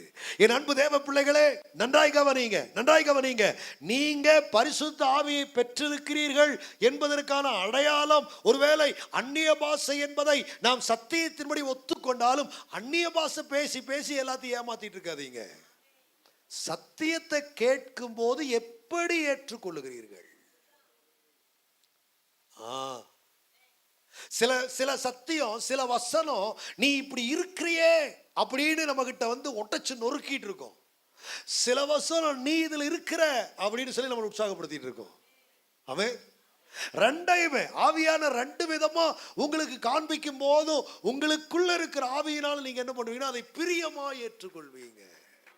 சொன்னவங்களை காட்டினவங்களை பகைக்கவே மாட்டீங்க, பகைக்கவே மாட்டீங்க. உங்களுக்கு யார் நியாயம் சொன்னாலும், நீதி சொன்னாலும், யார் ஆறுதல் சொன்னாலும், தேர்தல் சொன்னாலும், உற்சாகப்படுத்தினாலும், உயிர் மூட்டினாலும், எனத்த பண்ணினாலும் உங்களுக்கு சொன்னவங்க வசனத்தின்படி சொல்லி இருக்கணும். அல்லேலூயா. கவனிக்கிறீங்களா? பவுல் வந்து பிள்ளைகளுக்கு பெற்றோருக்கு கீழ்ப்படிங்கன்னு சொல்லுவார். என்ன சொல்றாரு? கவனிங்க. பெற்றோருக்கு வந்து பிள்ளைகள் என்ன செய்ய சொல்றாரு? கீழ்ப்படியுங்கள் அப்படின்னு சொல்லிட்டு அடுத்து ஒரு வார்த்தை வைப்பார், இது நியாயம். எத்தனைக்கு புரியுது? பெற்றோருக்கு கீழ்ப்படிய சொல்லிட்டு பவுல் என்ன சொல்றாரு? நீங்க எவ்வளவு கவனிக்கிறீங்கன்னு தெரியல. பெற்றோருக்கு பிள்ளைகளை கீழ்ப்படிய சொல்ற பவுல் என்ன சொல்றாருன்னா இது நியாயம். அவர் என்ன நியாயத்தை சொல்றாரு? பிரமாணத்தில் கொடுக்கப்பட்ட 10 கட்டளைகள் ஒன்றை சொல்றாரு, அது நியாயம், அது வசனம். அது என்னங்கிறாரு? அது வசனம், அது தேவனுடைய கட்டளை, அது 10ல் 1 முக்கியமானது, வாக்கு தத்தத்தையும் உள்ள வச்சிருக்கிறது. ஆமென். என் அன்பு தேவ பிள்ளையே, நீங்க ஒருத்தருக்கு ஒரு வேளை ஒரு ஆலோசனை சொல்றீங்க, ஒரு புத்திமதி சொல்றீங்க, உற்சாகம் ஊட்டும்படி அவங்களுக்கு ஒரு கிரீட்டிங்ஸ் பண்றீங்க, ஒரு விஷ் பண்றீங்க, என்னத்தை வேணாலும் செஞ்சுக்கங்க, நீங்க சொல்றது நியாயமா இருக்கணும். நான் என்ன நியாயத்தை பற்றி சொல்லிக் கொண்டிருக்கிறேன்? வசனமா இருக்க வேண்டும். நீங்கள் சொல்லுகிறது இந்த வேதத்துல, எல்லாரும் சொல்லுங்க, நான் சொல்ற வாழ்த்து, நான் சொல்ற ஆறுதல், நான் சொல்றது இதுல இருக்கணும்.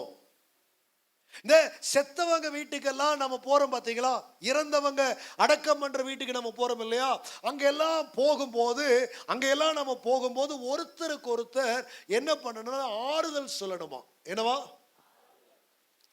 எத்தனை பேருக்கு அது தெரியும்? அப்போஸ்தலனாகி பவுல் நமக்கு ஆலோசனை கொடுக்கிறார். நம்ம அந்த வீடுகளுக்கு போய் என்ன பண்ணணுமாமா? எல்லாரும் சொல்லுங்க, என்ன பண்ணணுமா? ஆறுதல் சொல்லணுமா. எப்படி ஆறுதல் சொல்லணுமா? நம்மால் போய் சொல்ற ஆறுதலை கேட்டிருக்கிறீங்களா? எல்லாரும் ஒரு நாள் சாகிறது தான். இன்னைக்கு அவங்க, நாளைக்கு நம்ம, நாளைக்கு இந்த அடக்காரதனை பண்ணார அந்த ஐயாவா கூட இருக்கலாம். எதுக்கு அழுகிறீங்க? நம்மால் சொல்ற ஆறுதல். நீங்க நினைச்சிட்டீங்க பயங்கரமா ஆறுதல் சொல்லிட்டு வந்துட்டீங்கன்னு. ஆமென். சகஜதான் பிரதர், மனுஷனா பிறந்தவங்களுக்கு எல்லாம் இறப்பு இருக்குது பிரதர், அத ஆண்டவர் குறிச்சிட்டார் பிரதர். இத ஆறுதல். இந்த வார்த்தைகளினாலே அப்போஸ்தலன் பவுல் எழுதுகிறது உங்களுக்கு புரியணும். இளவு வீட்டுக்கு போறவங்க, அடக்க வீட்டுக்கு போறவங்க, துக்க வீட்டுக்கு போறவங்க, அங்க இருக்கிறவங்களுக்கு ஆறுதல் சொல்லணும்னு நினைச்சீங்கன்னா இந்த வார்த்தைகளினாலே சொல்லுங்கிறார். அப்படின்னா அது என்ன வார்த்தைங்கிறத முந்தின வசனத்தை மட்டும் படிங்க பார்க்கலாம். கர்த்தருக்குள்ள மரிச்சவங்க, கர்த்தருக்குள்ள அந்த நாள் வரைக்கும் வாழ்றவங்க எல்லாம் கம்பேர் பண்ணி சொல்லி எல்லாரும் எடுத்துக்கொள்ளப்பட போறோம். ஆமா, பிரதான தூதன் எக்காலம் ஊதுவான், அப்போ இப்படி எல்லாம் நடக்கும், கர்த்தர் வருவார், அப்போ இப்படி எல்லாம் பண்ணுவாருங்கிறதெல்லாம் சொல்லி இதெல்லாம் சொல்லிட்டு கடைசியில் சொல்றாரு, இவ்விதமாய் நாம் எடுக்கப்பட்டு எல்லாரும் செத்து போவோம். அப்படி சொல்லல, கர்த்தரோடே கூட. 17ஆம் வசனத்தினுடைய கடைசி வாக்கியம் கவனிக்கிறீங்களா? எப்பொழுதும் கர்த்தருடனே கூட இருப்போம். கிறிஸ்துவுக்குள் மரித்தவங்களும் உயிரோடு எந்திரிப்பாங்க. கிறிஸ்து வருகிற வரைக்கும் உயிரோடு இருந்தவங்களும் மறுரூபமாக்கப்பட்டு எடுத்துக்கொள்ளப்படுவாங்க. அப்ப எடுத்துக்கொள்ளப்படுற எல்லாரும் சேர்ந்து நாம என்ன பண்ணுவோம்னா, பரலோகத்துல போய் குடும்பம் குடித்தனம் நடத்த மாட்டோம், கர்த்தரோடு கூட இருப்போம். அல்லேலூயா. என் அன்பு தேவ பிள்ளையே, நம்ம வாழ்க்கையில வசனத்தை நம்ம எந்த அளவிற்கு சார்ந்து வாழ்கிறோம், அது ரொம்ப முக்கியம்.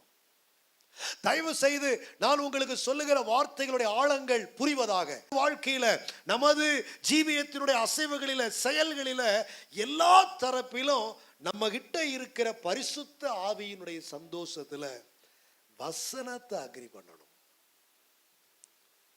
இப்போ தங்களுடைய புருஷனையோ பிள்ளையவோ மனைவியோ சாக கொடுத்த ஒரு விசுவாசி இருக்குதுன்னு வச்சுக்கோங்களேன், சத்தியத்தின்படி சொல்றேன்,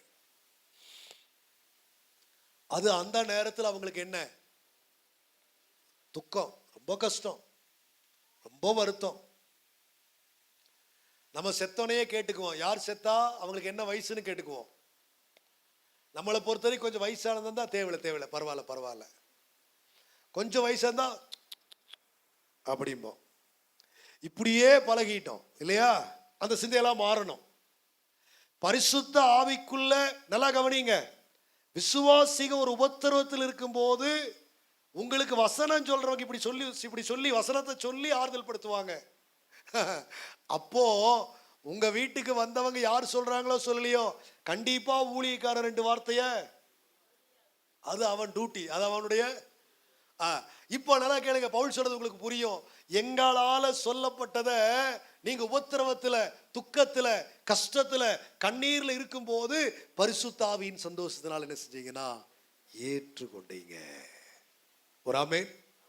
நம்ம கிட்ட இருக்கிறது என்ன தெரியுமா? நல்லா இருந்தா கூட ஏற்றுக்குவோம், உபத்திரவத்தில் இருக்கும்போது என்ன செய்ய மாட்டோம். கஷ்டத்தில் இருக்கும்போது சொல்லுங்க, கண்ணீர்ல இருக்கும்போது, பாதிப்புல இருக்கும்போது, வருத்தத்தில் இருக்கும்போது நாம் அதை என்ன செய்ய மாட்டோம், ஏற்றுக்கொள்ளவே மாட்டோம். என் அன்பு தேவ பிள்ளைகளே, தெசலோனிக்கே சபைக்கு ஆவியானவர் கொடுத்திருக்கிற நல்ல சாட்சி என்னன்னா, பரிசுத்த ஆவியினால வசனத்தை எப்படி சொன்னாலும், யார் சொன்னாலும் அவங்க ஏற்றுக்கொள்ளுவாங்க. ஒரு ஆமென். அடுத்து தெசலோனிக்கே சபையினுடைய சிறப்புகள் 2-3 தெரிஞ்சா தானே அவங்கள விட நற்குணசாலிகளா இருப்பாங்கன்னு சொல்ற வார்த்தை நமக்கு புரியும். அதுக்கு தான் உங்களுக்கு அதை காட்ட சொல்றதுக்கு ஆவியானவர் இப்ப என்ன செஞ்சுட்டு இருக்கிறார்னா, அதை கொஞ்சம் உங்களுக்கு விரிவாய் காண்பிக்க விரும்புகிறார். 8ஆம் வசனத்துக்கு வாங்க.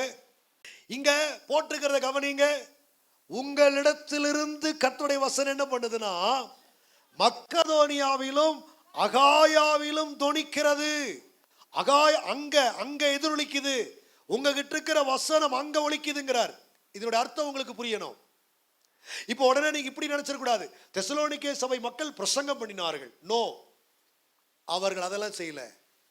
பிரசங்கம் பண்ணி வசனத்தை தொனிக்க வைக்கலீங்க, வசனத்தின்படி வாழ்ந்து அங்கே வசனம் தொனிக்கும்படி வைக்கிறார்கள். எத்தனை பேத்துக்கு புரிகிறது? ஒரு ஆமென் சொல்லுங்க பார்க்கலாம். நிறைய பேத்துக்கு புரியலையாட்டு இருக்குது. எங்கிட்ட இருந்து வசனம் எப்படி அடுத்த பக்கம் தொனிக்கு சொல்லுங்க. நான் பிரசங்கம் பண்ணும் போது சொல்லுங்க. ஓ, புரிஞ்சிருச்சா? சொல்லி கொடுத்துட்டு கேட்டா எப்படி வரானர்? நீங்க முட்டாளா அப்படித்தானே பாக்குறீங்க? இல்ல, சொல்லி கொடுத்தாலும் சிலதுக்கு ஏறாது தெரியுமா உங்களுக்கு? ஐயா, பிரசங்கிக்க கர்த்தர் இங்க கொஞ்சம் அங்க கொஞ்சம் இப்படி கொஞ்சம் அப்படி கொஞ்சம் வச்சிருப்பாரு. நீங்க பிரசங்கம் பண்ணி மற்றவங்களுக்கு காட்டுறதை விட நீங்க வாழ்கிறதுனால வசனம் போகுது பாத்தீங்களா, அதுக்கு தான் பவர் ஜாஸ்தி. ஒரு ஆமென், ஒரு அல்லேலூயா. உங்களுக்கு விளங்கணும். இப்போ தெசலோனிக்கே சபையினுடைய வசன வாழ்க்கையை பவுல் சொல்றாரு, நீங்க வாழ்றதுனால, உங்களுக்கு கற்றுக் கொடுத்தபடி எல்லாம் நீங்க வாழ்றீங்க. இது மக்கதோனியாவில் இருக்கிற விசுவாசிகளுக்கும் அகாயாவில் இருக்கிற விசுவாசிகளுக்கு என்ன செய்யுதுன்னு கேட்டீங்கன்னா தொனிக்குது. நல்லா கேட்டீங்க. இங்க பவுல் சொல்லுகிற விசுவாசமும் அதுதான். அதே வசனத்தினுடைய கடைசியில தேவனை பற்றின உங்கள் விசுவாசம் எங்கும் பிரசித்தமாகுது.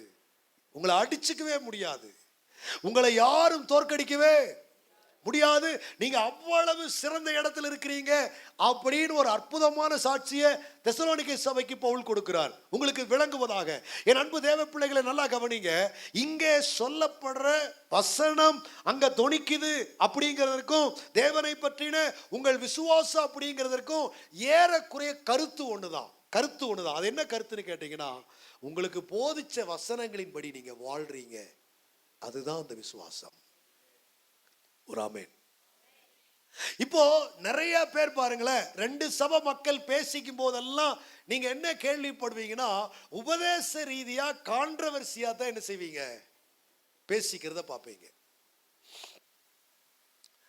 ஒருவர் அறியாத ஒரு ஆவிக்குரிய ரகசியத்தை இன்னொருவர் சொல்லும் போது, ஓ பிரதர் அப்படியா, அதுக்கு கருத்து இதுவா, அதுக்கு அர்த்தம் இதுவா, அப்படி ஏற்றுக்கொள்றவங்களை விட சில பேர் இருக்கிறான், என்ன காட்சி கொடுத்தாலும் எவ்வளவு உணர்த்தினாலும் சொல்லுவான்,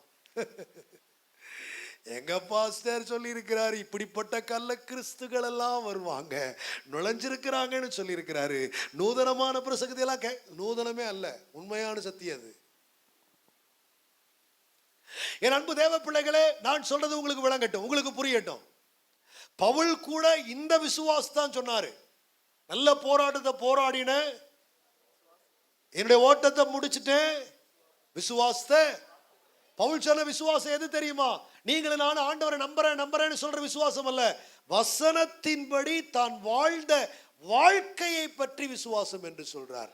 வசனத்தின்படி வாழ்றத நான் எந்த இடத்துலையுமே விடல, நான் யாருக்காகவுமே அதை விடலைன்னு சொல்றார். புரிந்தவர்கள் பாக்கியவான்கள். நம்ம வெரிஃபை பண்றது, கம்பேர் பண்றது பைபிள்ல அப்படி இருக்கா? ஹலோ, நான் ஒன்று சொல்றேன், உங்களுக்கு போதிச்சவங்க கூட ஒருவேளை வசனத்துடைய ரியாலிட்டியை உங்களுக்கு உண்மையா காட்டாம அவங்க கூட கொஞ்சம் ஒளிச்சு மறைச்சு திரிச்சு பேசலாம். ஆனா நீங்க தேடி வாசிக்கும் போது உங்களிடத்தில் ஆவியானவர் தெளிவாய் பேசுவார். என் அன்பு தேவ பிள்ளையே, வசனம் அவ்வளவு இம்பார்ட்டன்ஸ். ஏன்னா வசனம் இல்லாம இந்த உலக வாழ்க்கையில நமக்கு ஜெயம். நம்ம விசுவாசமே உலகத்தை ஜெயிக்கிற. நீங்க என்ன நினைச்சிருக்கிறீங்க? நம்பிக்கையாகி விசுவாசம் நினைச்சிருக்கிறீங்க? நோ, வேதத்தை சார்ந்த விசுவாசம் உலகத்தை ஜெயிக்கும். வசனத்தின் அடிப்படையிலான விசுவாசம் உலகத்தை, சொல்லுங்க, உலகத்தை ஜெயிக்கும். நீங்க நினைச்சிட்டு இருக்கிற வெறும் நம்பிக்கை என்கிற விசுவாசம் அல்ல, வசனத்தின்படியான வாழ்க்கை உலகத்தை பாதிச்சே தீரும். நமக்கு அருகில் இருக்கிறவங்க அது. பேதுருவோ அப்போஸ்தலன் பேதுரு, ஆமா, ரட்சிக்கப்படாத கணவன்மார்களுடைய ரட்சிப்புக்கு எதை சொல்றாரு தெரியுமா? மனைவிகளுடைய கற்புள்ள வேத வசனம் சொல்லுகிறபடியான நல் நடக்கையை தான் அவர் சொல்றாரு. பிரசங்கம் பண்ணுனா சொன்னாரு, புருஷனுக்கு ஜெபம் பண்ணுனா சொன்னாரு. ஹலோ, அப்ப ஜெபம் பண்றது பாவமா? ஹலோ, ஜெபம் பண்றது பாவம் பண்ண சொன்னேன். ஜெபம் எல்லாம் நல்லா பண்றீங்க, சொல்லி கொடுக்காமே பண்றீங்க. வசனத்துல எங்கேயுமே சொல்லி கொடுக்கல, ஆனா நல்லா பண்றோம். வசனம் சொல்றது பண்றது இல்ல. அந்த புருஷனுக்கு நீ நடக்கிற கற்புள்ள நடக்கை தான் அவனை மனம் திரும்ப பண்ணும். ஒரு ஆமென். என் அன்பு தேவ பிள்ளைகளே, இப்படி வசனத்தினுடைய அந்த வாழ்க்கை முறை தெசலோனிக்கே சபையில் இருந்துச்சு. அது மக்கோதனியாவுக்கு அகாயாவுக்கு என்ன செய்துன்னா எதிரொலிச்சது. இப்படி அந்த சபை மக்கள் வாழ்றாங்களாம், இப்படி அந்த சபை மக்கள் இருக்கிறாங்களா அப்படிங்கிற அது அங்க போய் அவங்களையும் அதை எஃபெக்ட் பண்ணுச்சு. இவங்களுடைய விசுவாசம் இப்படி எல்லாம் வாழ்ற வாழ்க்கை எங்கும் பிரசித்தமாயிடுச்சான். இப்போ நம்ம அப்போஸ்தலர் 17:11 கொண்டு வந்துடலாம். அந்த பட்டணத்தார் மனோவாஞ்சையாய் வசனத்தை ஏற்றுக்கொண்டு காரியங்கள் இப்படி இருக்கிறதான்னு சொல்லி டெய்லியும் பைபிளை அவங்க சம்பாசிச்சுக்கிட்டே வந்தாங்க. 2 விசுவாசி எங்கேயாவது சந்திச்சிட்டீங்கன்னா எதை பத்தி பேசணும்? யாரை பத்தி பேசணும்? எவ்வளவு பொய் சொல்றீங்க பாருங்களேன். அதான் பண்றீங்களா? பிரதர் வேலையிலையா? சிஸ்டர் வீட்லையா? இருங்க, வர கொஞ்ச நேரம் இருக்கு, வந்துடுறேன். ஒரு அவசரமா போறேன், வந்து பேசிக்கலாம். என்ன வீட்டில் இருப்பீங்கல்ல? கண்டிப்பா பிரதர் வந்துடுறேன், 10 நிமிஷத்துல வந்துடுவேன். எதுக்கு?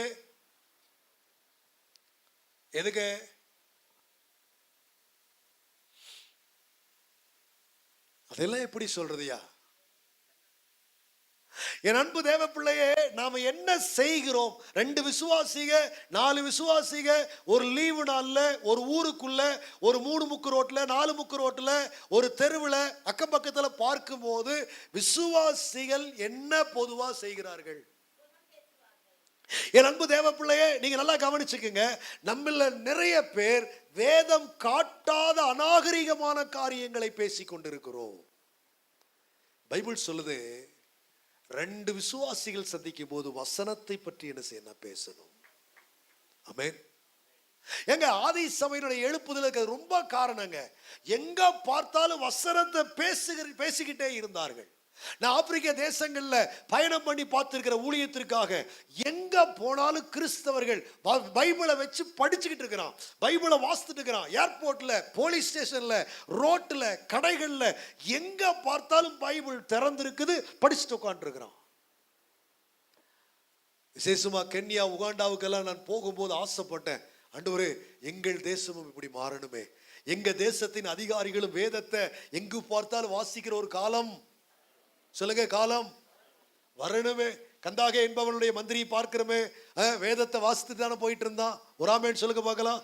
ரட்சிப்பே வாங்காத மனுஷன், அவ்வளவு பெரிய அதிகாரி, அவ்வளவு பெரிய ஆமா பொறுப்புல ஒரு பெரிய பணியில இருந்த ஒரு ராஜாங்க துறையில் இருந்த ஒரு நிதி அமைச்சர் பாருங்க, வேதத்தோடு வந்துட்டு வேதத்தோடு போறான். நம்மால் பாருங்க கை வீசிட்டு வந்துட்டு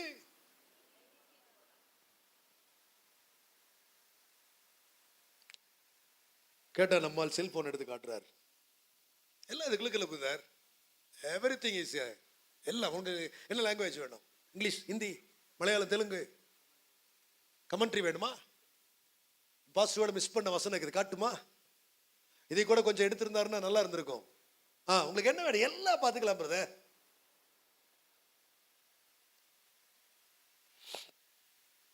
நீங்க பிசாசுடைய பாதுகாப்புகளை வாழ்ந்துட்டு இருக்கிறீங்கன்னு அர்த்தம். அப்படிதான் வச்சிருப்பான்.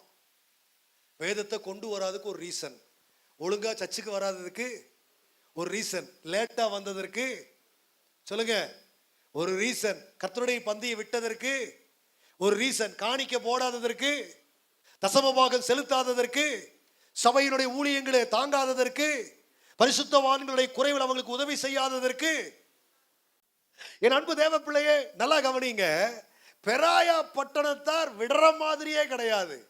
இதுக்கு மேல எத்தனையோ காலத்தை தொலைச்சிட்டோம், நாசம் பண்ணிட்டோம், வீணாக்கிட்டோம், விருதாவாக்கிட்டோம். இப்போ கர்த்தரை அறிஞ்சுக்கிட்டு ரட்சிப்பை பெற்றுக்கிட்டு இந்த காலத்துல இனி இதுக்கு மேல அப்படிலாம் இருக்கக்கூடாதுன்னு சொல்லிட்டு டெய்லி எங்க பார்த்தாலும் ஜனங்க வசனத்தை என்ன செய்யறாங்கன்னா, நீங்க யாரா இருந்தாலும் சரி, ஒருத்தரிடத்துல கை குலுக்கும் போது, கட்டி அணைக்கும் போது, அன்பின் முத்தமிடும் போது நீங்க செய்ய வேண்டியதெல்லாம் ஒண்ணே ஒண்ணுதான், கிறிஸ்துவின் அன்பை மட்டும் காட்டுங்கள். கிறிஸ்துவின் அன்பை மட்டும் காட்டுங்க. சில பேர் அந்த சந்தடி சாக்குல, அந்த கை குலுக்கிட்டு போற அந்த கேப்ல பார்த்தீங்கன்னா பாஸ்டரை பத்தி, குடும்பத்தை பத்தி, சபையில் இருக்கிற பொறுப்புல இருக்கிறவர்களை பற்றி, விசுவாசிகளை பற்றி, மூத்தவர்களை பற்றி, கொடுப்பது பற்றி எல்லாத்தையும் சொல்லி பத்த வச்சுட்டு ஜோரா பிரதர் வரட்டீங்களா, இன்னும் நிறைய இருக்கு, நேரம் இல்ல, போயிட்டு வரேன். உன்னை கர்த்தர் சீக்கிரம் பிசாசுக்கு இரையாக்க போகிறார். உன் சந்ததி அதை சுமந்தாக வேண்டும். ஏனோ தெரியல, இது தேவனுடைய வார்த்தை, இது தேவனுடைய வார்த்தை வெளியரங்கமாய் வருகிறது. அப்படியே சொல்றேன், நீ ஒரு விசுவாசிக்குள்ள நஞ்சை, ஒரு விசுவாசிக்குள்ள கேடை, ஒரு விசுவாசிக்குள்ள ஒரு நிந்தையை, ஒரு விசுவாசிக்குள்ள ஒரு அவப்பெயரை, ஒரு விசுவாசிக்குள்ள விரோதமான ஒன்றை நீ விதைச்சினா உன்னை பரலோகம் மன்னிக்காது. அல்லேலூயா. நாங்கெல்லாம் நிறைய பார்த்துட்டோம். அங்க வந்த சாவு, அவங்களுக்கு வந்த அழிவு, அவங்களுக்கு தேவன் ஒப்பு கொடுத்த அந்த வாதைகள் எல்லாம் பார்த்துட்டோம்.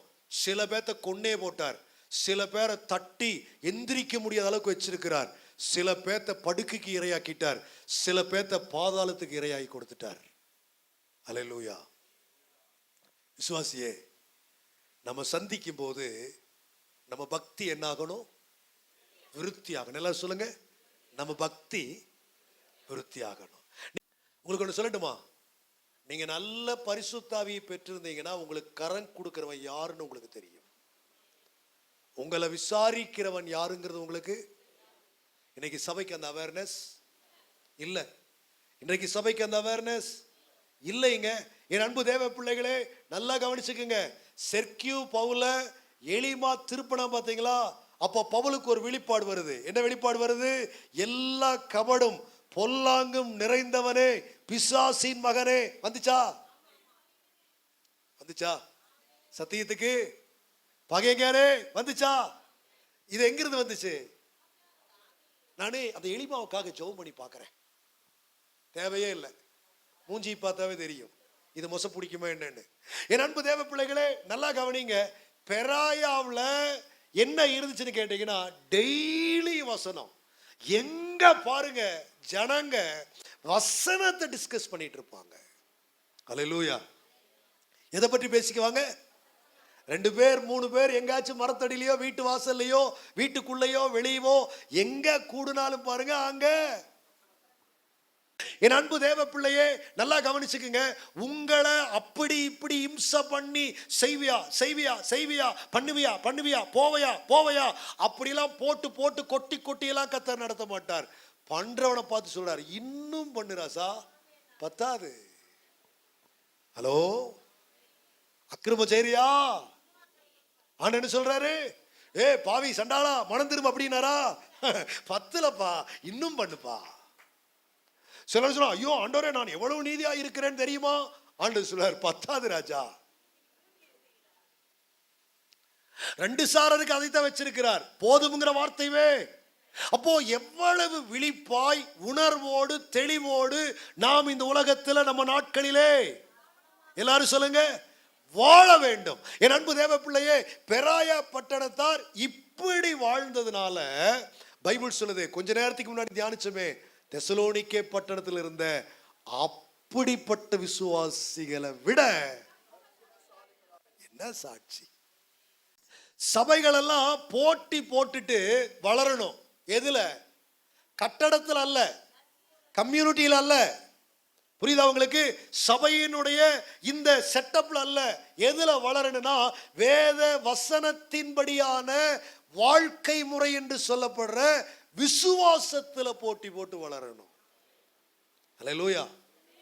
வேற சபையில் இருக்கிற விசுவாசிகளுடைய விசுவாசம் உங்களை அட்ராக்ட் பண்ணுதா?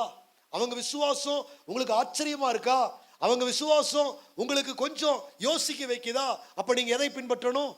அந்த விசுவாசத்தை. மற்ற சபை, வேறு சபை, ஒரு விசுவாசியின் இடத்துல நீங்க ஒரு நல்ல ஆவிக்குரிய விஷயத்தை பார்க்கிறீங்க அப்படின்னா, நீங்க அவர்களை பார்த்ததுனால என்ன பண்ணணும்னா கற்றுக்கொள்ளணும். அவர்கள் மேல் பொறாமைப்படக்கூடாது. அவர்கள் மேல் பொய்யான காரியத்தை சுமத்த. நம்ம கிட்ட இருக்கிற பிரச்சனை என்ன தெரியுமா? நம்மளை விட நல்ல விஷயங்கள் இருக்கிறவங்களை நம்மளால என்ன செய்ய முடியல. நம்ம கிட்ட இருக்கிற பெரிய வியாதி என்னங்க? நம்மளை விட ஒருத்தர் நல்லா சிறப்பா ஜெபிக்கிறாங்க, அவங்கள நம்மளால என்ன செய்ய முடியல. நம்மளை விட ஒருத்தர் நல்லா பாடுறாங்க, அவங்கள என்ன செய்ய முடியல. நம்மளை விட ஒருத்தர் நல்ல ஆவிக்குரிய காரியங்களை ஈடுபடுறாங்க, அவங்கள என்ன செய்ய முடியல. சொல்லுங்க, உலகத்தானா இருக்கும்போது என்ன பண்ணீங்க? ரட்சிக்கப்படுறதுக்கு முன்னாடி என்ன பண்ணீங்க? பேசுங்க. நமக்கு ரட்சிப்பு இல்லாத போது நம்ம என்ன பண்ணோம்? என்ன பண்ணிட்டு இருந்தோம்? நமக்கு ரட்சிப்பு இல்லாத போது நம்ம என்ன பண்ணிட்டு இருந்தோம்? இதைத்தான் செஞ்சுக்கிட்டு இருந்தோம். ரட்சிக்கப்பட்டேன் என்று சொல்லுகிறோமே, பரிசுத்தாவின் அபிஷேகம் பெற்றுட்டேன்னு சொல்றோமே, இப்போ நம்ம என்னதான் செஞ்சுட்டு இருக்கிறோம்? நல்லா கவனிச்சுக்குங்க. நம்மளால நல்ல விசுவாசத்துல நல்ல ஆவிக்குரிய காரியங்களில வளர்ந்தவர்களை, பலப்பட்டவர்களை, ஜீவிக்கிறவர்களை நமக்கு ஏற்றுக்கொள்ள ஆதி சபைக்கு அந்த பிரச்சனை இல்லை, ஏற்றுக்கொண்டார்கள். அல்லேலூயா. என் அன்பு தேவ பிள்ளைகளே, நல்லா கவனிங்க. வசனம்தான் நற்குணசாலிகளாக ஒரு மனுஷனை மாற்றும். உண்மையா? அதனுடைய சரியான அர்த்தம் என்ன தெரியுமா? நற்குணசாலிங்கிற அந்த வார்த்தைக்கு சரியான அர்த்தம் என்னன்னு கேட்டீங்கன்னா, பிறப்பால் உயர்ந்தவர்கள். சொல்லுங்க, நற்குணசாலிகள் என்ன? உயர்குடி மக்கள். சொல்லுங்க பார்க்கலாம். உண்மையா ஒரு கிரேக்க மொழிபெயர்ப்பு நற்குணசாலிங்கிறதுக்கு கொடுக்கிற விளக்கம் என்னன்னா, உயர்குடி மக்கள், பிறப்பால் உயர்ந்தவர்கள் அப்படின்னு அர்த்தம். இப்போ உங்களுக்கு ஆவியானவர் காட்டுறாரு, ரட்சிப்புக்குள்ள வந்த விசுவாசி, ரட்சிப்புக்குள்ள வந்து பரிசுத்தாவியை பெற்றுக்கொண்ட விசுவாசி, உபதேசத்துல வாழ்கிற விசுவாசி உண்மையில கம்பேர் பண்ண எப்படி ஆயிடுவானா, பிறப்பால் உயர்குடின்னு சொல்றாங்க பாத்தீங்களா, அவங்களை எல்லாம் விட பெஸ்டாய் மாறிடுவான் ஆவியானவர் சொல்றார். சில நேரம் என்னதான் இருந்தாலும் சில நேரம் நம்ம சொல்ற மேன்மக்கள் தான். இழிவான காரியங்கள் அவங்க, கீழ்த்தரமான விஷயங்கள் அவங்க. நம்ம அப்படி ஒரு அனுமானம் நமக்கு இருக்குது, பழமொழி அப்படி இருக்குது. எத்தனையோ அதுக்கு நம்ம உதாரணமா இந்த உலகத்துல சொல்லக்கூடும். ஆனா வசனம் என்ன சொல்லுதுன்னா, நம்ம பிறப்புல எப்படி இருந்திருந்தாலும் சரி, நம்ம பேக்ரவுண்டு எதை சார்ந்ததா இருந்தாலும் சரி, சொல்லக்கூடிய தகுதியோ சொல்லக்கூடாத தகுதியோ என்ன இருந்திருந்தாலும் சரி, ரட்சிப்பை பெற்று உண்மையா வேதத்துக்கு ஒரு முக்கியத்துவம் கொடுத்து வாழ்ந்துட்டு இருந்தோம்னா, உயர்குடி மக்கள் என்று சொல்லப்படுறவங்களை விட கர்த்தர் நம்மளை உயர்ந்தவர்களாய் மாற்றிடுவார். இப்போ புரியுது சில பேருக்கு. எத்தனை பேருக்கு இப்போ புரிஞ்சது? கை காட்டுங்க, நான் பார்க்கட்டும். நீங்க விசுவாசியுங்கள்.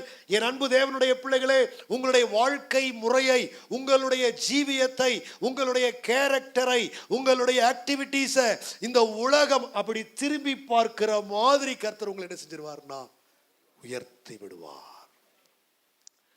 சங்கீதத்துல சங்கீதக்காரன் தாவீது இந்த வேதத்தை குறித்த வாழ்க்கைக்கு நமக்கு ஒரு வழிகாட்டுறார். 1ஆம் சங்கீதத்துல 1, 2, 3 வசனங்களை படிச்சீங்கன்னா அதுல ஆழமான அநேக விஷயங்களை காட்டுகிறார். என்னோடு சேர்ந்து வாசிங்க பார்க்கலாம். 2ஆம் வசனத்தை மட்டும் வாசிங்க பார்க்கலாம். இப்போ இந்த வசனத்துல நிறைய உண்மைகள் இருக்குது. அதுல ஒண்ணு உங்களுக்கு விளங்கணும். கர்த்தருடைய வேதத்துல எடுப்புல நமக்கு என்ன வரணும்னா, சங்கீதக்காரங்க எதை காட்டுறாருன்னா பிரியம் வரணும். வேதம்னு சொல்லும் போது, வசனம்னு சொல்லும் போது, உபதேசம்னு சொல்லும் போது அதன் மேல நமக்கு என்ன வரணும்னா ஆசை வரணும். சில வீட்டுல அப்பா அம்மா கொஞ்சம் பக்தி உள்ளவங்களா இருந்தா, டேய் பைபிள் படிச்சியா, பைபிள் படிச்சியா அப்படின்னு கேட்பாங்க. கேட்குது, கண்டிப்பா கண்டிப்பா இந்த கேள்வி கேட்பாங்க. சில பேர் இருக்கிறான், அந்த கேள்வியை அவனுக்கு என்ன பண்ணுது, எல்லாம் படிச்சாச்சு பதில் கொடுப்பான். பார்த்துருக்கிறீங்களா? அப்பாவோ அம்மாவோ வீட்டில் தாத்தாவோ பாட்டி கொஞ்சம் பக்தி உள்ளவங்க, கொஞ்சம் வைராக்கியம் உள்ளவங்க யாராவது இருந்தாங்கன்னா தங்கள் பிள்ளைகளுக்கும் பேரம் பேத்திகளுக்கு அவங்க கேட்குற கேள்வி என்னவா இருக்கும்? இன்னைக்கு பைபிள் படிச்சியா? சில நேரம் பிள்ளைகளுக்கு பிடிக்காத கேள்வி எது? பைபிள் படிச்சியா, ஜெபம் பண்ணியா? இந்த வீட்டில் அம்மாவோ அப்பாவோ தாத்தாவோ பாட்டியோ கேட்டா அப்படியே பல்ல கடிச்சு, எல்லாம் படிச்சாச்சு, வேலை பாரு அப்படிமா. இப்ப முக்குனா உன் வாழ்நாள் முக்கிற மாதிரி ஆயிடும். படிக்கிறோமா இதை இப்ப படிக்கிறோமா, அல்லது கேட்கறதுக்கு முன்னாடியே படிச்சிட்டோமா அப்படி பிரியமா இருந்தீங்கன்னா உன்னை கர்த்தர் எங்கேயோ கொண்டு போயிடுவார். குறித்த காலம் வரைக்கும் நீங்க வேதத்தை சுமந்தீங்கன்னா அதுக்கப்புறம் நீங்க வேதத்தை சுமக்க வேண்டாம், வேதம் உங்களை சுமக்க ஆரம்பிச்சிடும். வேதத்தை வாசிக்கிறதை எடுப்பு பைபிள் சொல்லல, வேதத்துல பிரியமாயிரு. வாசிக்க தெரியாது பரவாயில்ல, கேட்கறதுல ஆர்வமாயிரு. படிக்க தெரிஞ்ச பிள்ளைகள்கிட்ட, தம்பி தங்கச்சி மக்களே பேரனே பேத்தியே மகனே மகளே, எனக்கு நான் கேட்கறதுக்காக 1 அதிகாரம் வாசி 2 அதிகாரம் வாசின்னு சொல்லி அப்படி கேட்கணும். ஏன்னா வெளிப்படுத்தல் 1:6 எழுதி இருக்குதுங்க, இந்த 3:3 எழுதி இருக்குதுங்க, இந்த புஸ்தகத்துல இருக்கிறத வாசிக்கிறவன் கேட்கிறவன் அதன்படி செய்யறவன் அத்தனை பேருமே பாக்கியவான் தான். வாசிக்கிறவனுக்கும் பாக்கியம் இருக்குது, வாசிக்கிறத அல்லது பிரசங்கிக்கிறத காது கொடுத்து கேட்கிறவனுக்கும் பாக்கியம் இருக்குது, அதன்படி நடக்கிறவனுக்கும். 3க்கு வித்தியாசம் இருக்கு. 3 ஒரே மாதிரி பாக்கியம் அல்ல. வாசிக்கிறதுனாலையும் கேட்கறதுனாலையும் சத்திய என்னன்னு அறிஞ்சிக்கிற ஒரு பாக்கியம் வரும், அதன்படி நடக்கும் போதோ பரிபூர்ண பாக்கியம் வரும். ஒரு ஆமென். என் அன்பு தேவ பிள்ளையே, இப்போ தாவீது சொல்றாரு பிரியமாயிருந்து. ஃபர்ஸ்ட் ஸ்டெப் என்ன? வேதம், வேத விஷயம், பிரசங்கம், தியான நேரம், பைபிள் ஸ்டடி, இதெல்லாம் விசுவாசிகளுக்கு, உண்மையான விசுவாசிகளுக்கு இது எப்படி இருக்கு தெரியுமா? ஆர்வமா பிரியமா இருக்கும். வேத வசனத்தை நினைக்கிறதற்கு தியானிக்கிறதுக்கு இந்த டைம்னே கிடையாது. அல்லேலூயா. உங்களுக்கு ஒன்று தெரியுமா? பழைய ஏற்பாட்டு கட்டளையின்படி அதை எப்பவுமே கையில கட்டிட்டு இருக்கணும், அதை எப்பவுமே தலையில வச்சுக்கிட்டு இருக்கணும், அதை எப்பவுமே கழுத்துல தொங்கட்டு. நீங்க நீதிமொழிகள்ல சாலமோன் என் மகனே என் மகனே என் மகனே அப்படின்னு சொல்லிட்டு வர்றதுல எல்லாம் பாருங்க, அந்த போதனைகளை சொல்லும் போதெல்லாம் இது உன் கழுத்துல என்ன செய்யணும், இது உன் கையில என்ன செஞ்சிருக்கணும். ஏன் அதை மறக்க கூடாதுங்கிறார். எந்த சூழலும் மறந்துடக்கூடாதுங்கிறதுக்காக அதை கட்டி வச்சுக்கணுமா, அப்படி பார்த்துக்கிட்டே இருக்கணும். என்ன செஞ்சுட்டு நம்ம டைம் வாட்ச் கட்டிட்டு பார்த்துக்கிட்டே இருக்கிறோமே, அந்த மாதிரி கர்த்தருடைய உபதேசங்களை கட்டளைகளை என்ன செஞ்சுட்டே இருக்கணுமா. ஓஹோ, இரவும் பகலும் அதில தியானமாய் இருக்கிற மனுஷன். அப்ப தியானம் எடுத்தெடுப்புல இல்ல, ஃபர்ஸ்ட் இடத்துல இருக்கிறது என்ன? பிரியம். வேதம்னாவே இனிக்கணும், வசனம்னாவே என்னமோ நமக்குள்ள பண்ணணும். உபதேச நேரம், பிரசங்க நேரம், பைபிள் ஸ்டடி நேரம் அப்படின்னாவே நம்ம ஆத்துமாவுக்குள்ள ஒரு வாஞ்சை என்ன செஞ்சிடணும்? போகணுமே, சீக்கிரம் போகணுமே, ஆரம்பிச்சிருவாங்களே, சொல்லிடுவாங்களே, முடிஞ்சிருமே அப்படிங்கிற அந்த எதிர்பார்ப்போடு நீங்க அப்படி வாழ்ந்து சொல்லப்பட்ட வார்த்தைகளை அல்லது வாசிக்கப்பட்ட வார்த்தைகளை நீங்க தியானம் பண்ணிக்கிட்டு இருந்தீங்கன்னா பைபிள் சொல்லுது நீங்கள் பாக்கியவான்கள். அதற்கு முந்தி ஒரு வசனம் இருக்குது, பிந்தி ஒரு வசனம் இருக்குது. எப்படி இருந்தா நீங்க பிரியமாயிருக்கலாம், எப்போ உங்களுக்கு கர்த்தருடைய வேதத்துல பிரியம் வரும்ங்கிறதுக்கு ரீசன் 3 காட்டப்பட்டிருக்குது. ஒன்னு, துன்மார்க்கனுடைய ஆலோசனைய நாம பின்பற்றவே கூடாது. கடவுள் பக்தி இல்லாத, தெய்வ நம்பிக்கை இல்லாத, கிறிஸ்து இயேசுவுக்குள்ள இல்லாத எந்த மனுஷனும் அந்த கேட்டகரியில் இருக்கிறான், துன்மார்க்கன்கிற கேட்டகரியில. அவனுடைய ஆலோசனை நீங்க கேட்க கூடாது. அவனுடைய சகவாசம் நமக்கு ரெண்டாவது யாருங்க? பாவிகள். இங்க சொல்லப்பட்டிருக்கிற பாவிகள் என்பவங்க கர்த்தரையும் சத்தியத்தை அறிந்து துணிகரமாய் தவறு செய்கிறவர்கள், அதை மீறி நடக்கிறவர்கள், அதை மறுதலித்து நடக்கிறவர்கள், அதை உணராமல் வாழ்கிறவர்கள் தான் இங்கே சொல்லப்படுகிற பாவிகள்.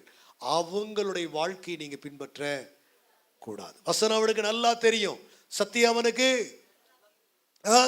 ஆமா, அப்போஸ்தலனாகிய பவுல் ரோமருக்கு எழுதும்போது சொல்றார், அவர்கள் தேவனை அறிந்தும் அவரை ஸ்தோத்தரியாமலும் மகிமைப்படுத்தாமலும் இருந்து தங்கள் சிந்தனைகளினாலே வீணராயிட்டாங்க. தேவன் அவங்களுக்கு நல்லா தெரியும், வசனம் அவங்களுக்கு நல்லா தெரியும், ஆனா தேவனை மகிமைப்படுத்த மாட்டாங்க, தேவனை துதிக்க மாட்டாங்க. அதனால அவங்க என்ன ஆயிடுவாங்கன்னா வீணா போயிடுவாங்க. அந்த லிஸ்ட்ல தான் இந்த பாவிகள் இருக்கிறார்கள். மூன்றாவது யாருங்க? இந்த பரியாசக்காரர் என்பவங்க யார் தெரியுமா?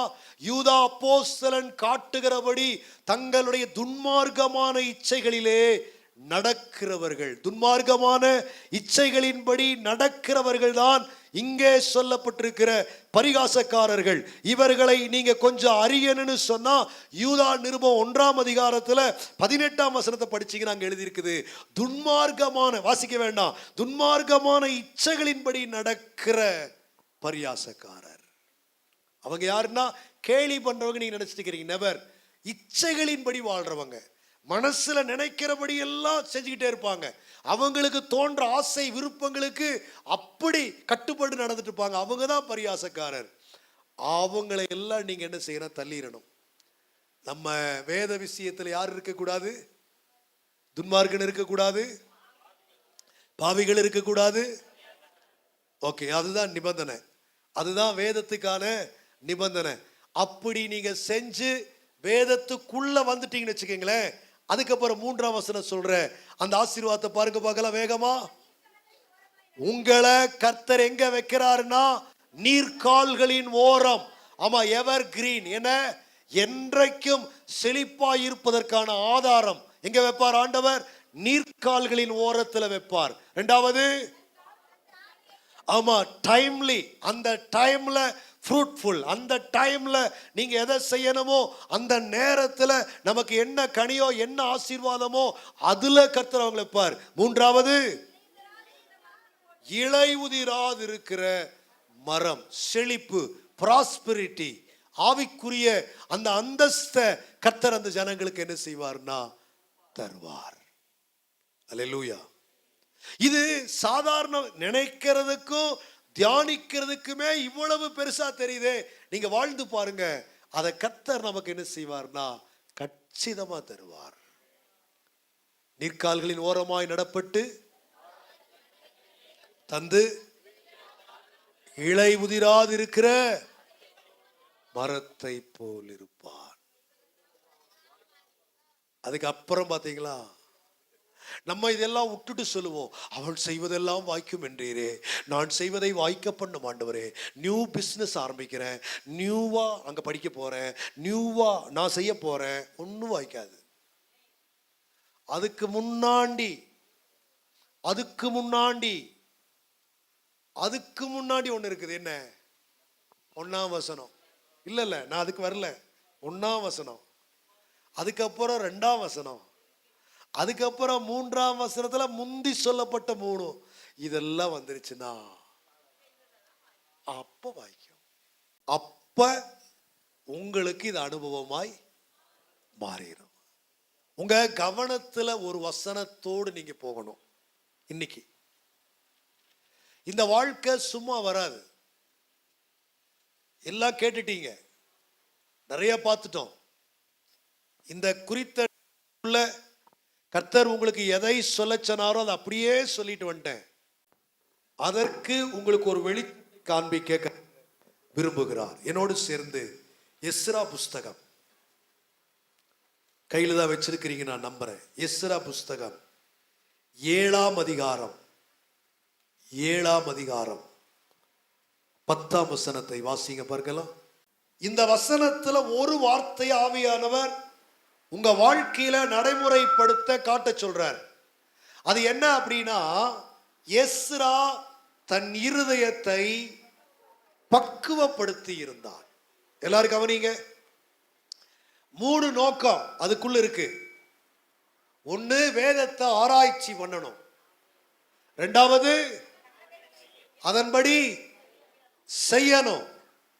3வது, அதை தேசத்திற்கு உபதேசிக்கணும். ஆராயணும், கடைபிடிக்கணும், பிறருக்கு கற்றுக் கொடுக்கணும். இந்த 3 பர்பஸுக்காக எஸ்ரா, இங்க வேதம் சொல்றதை கவனிங்க, எஸ்ரா தன் இருதயத்தை பக்குவப்படுத்தி இருந்தானா. அதனுடைய சரியான டிரான்ஸ்லேஷன் என்ன தெரியுமா? தன் வாழ்வை அர்ப்பணித்துக் கொண்டான். என்னுடைய அர்த்தம்? இருதயத்தை பக்குவப்படுத்துறதுங்களுடைய அர்த்தம் என்ன? தன் வாழ்வை, சொல்லுங்க, தான் வாழ்ந்த காலங்களை, தன் நாட்களை அதற்காக என்ன செஞ்சார்னா அர்ப்பணம் பண்ணினார். ஒரு ஆமென் சொல்லுங்க பார்க்கலாம். என் அன்பு தேவ பிள்ளையே, உங்க வாழ்நாள் காலத்துல உங்க நேரத்தை, உங்களுடைய டைமை, உங்களுடைய நாட்களை நீங்க வேதத்திற்காக அர்ப்பணிக்கலீனா, நீங்கள் வேதம் சொன்னபடி ஆசீர்வாதங்களையும் சாட்சியையும் ஜீவியத்தையும் உங்கள் வாழ்க்கையிலே பெற முடியாது. சிந்தையோடு போவதற்கு ஆவியானவர் காட்டுகிறார். எஸ்ரா என்ற தேவ மனுஷனை காட்டுறார். வேதத்திற்காக உன் வாழ்க்கையை அர்ப்பணம் பண்ணு. வேதத்தை வாசிக்கணுங்கிறதுக்காக நேரத்தை கொடு. வேதத்தை கொஞ்ச நேரமாவது தியானிக்கணும்னு சொல்லி கொஞ்ச நேரத்தையாவது நீ வேதத்துக்கு ஒதுக்குன அப்படின்னு சொன்னா நிச்சயமாகவே உங்களை வேத மனிதர்களாய் கர்த்தர் மாற்றுவார். வேதம் சொல்லுகிற பிரகாரமான மனிதர்களாய் கர்த்தர் நம்மை மாற்றுவார். அந்த அழியாத நித்தியமான ஆசீர்வாதங்களையும் சாட்சியையும் கர்த்தர் நமக்கு தருவார். சங்கீதக்காரன் தாவீது 27 சங்கீதம் 27:4-5 சொல்லும் போது, கர்த்தர்ட்ட ஒன்றை கேட்டேன், அதையே நாடுறேன் அப்படின்னு சொல்லிட்டு அங்க ஒரு வார்த்தையை பயன்படுத்துறாருங்க. ஜீவனுள்ள நாளெல்லாம் ஆலயத்துல நான் ஆராய்ச்சி செய்யறத நான் என்ன செய்யறேன், நான் விரும்புறேன். என்னங்க ஆராய்ச்சி அது? என்ன ஆராய்ச்சி அது? ஆலயத்துல என்ன ஆராய்ச்சி? ஆலயத்துல தேவனை பற்றிய வேத ஆராய்ச்சி, அவருடைய செயல்களை பற்றிய வேத ஆராய்ச்சி, அவருடைய அற்புத அடையாளங்களை பற்றிய வேத ஆராய்ச்சி, வரப்போகிற ராஜ்யத்தை பற்றிய வேத ஆராய்ச்சி. இவைகளுக்காக தாவீது ராஜாவா இருந்த காலத்துல சொல்றாரு, ஜீவனுள்ள நாளெல்லாம் நான் அங்க இருக்கிறதா விரும்புறேன். அல்லேலூயா. தாவீதுக்கு அரண்மனை திருப்தி ஆக்கல. தாவீதுக்கு அரண்மனையில் இருக்கிற ராஜகுமாரத்தைகள் திருப்தி ஆக்கல. தாவீதுக்கு ராஜ சபையில் இருக்கிற சிம்மாசனம் திருப்தி அளிக்கல.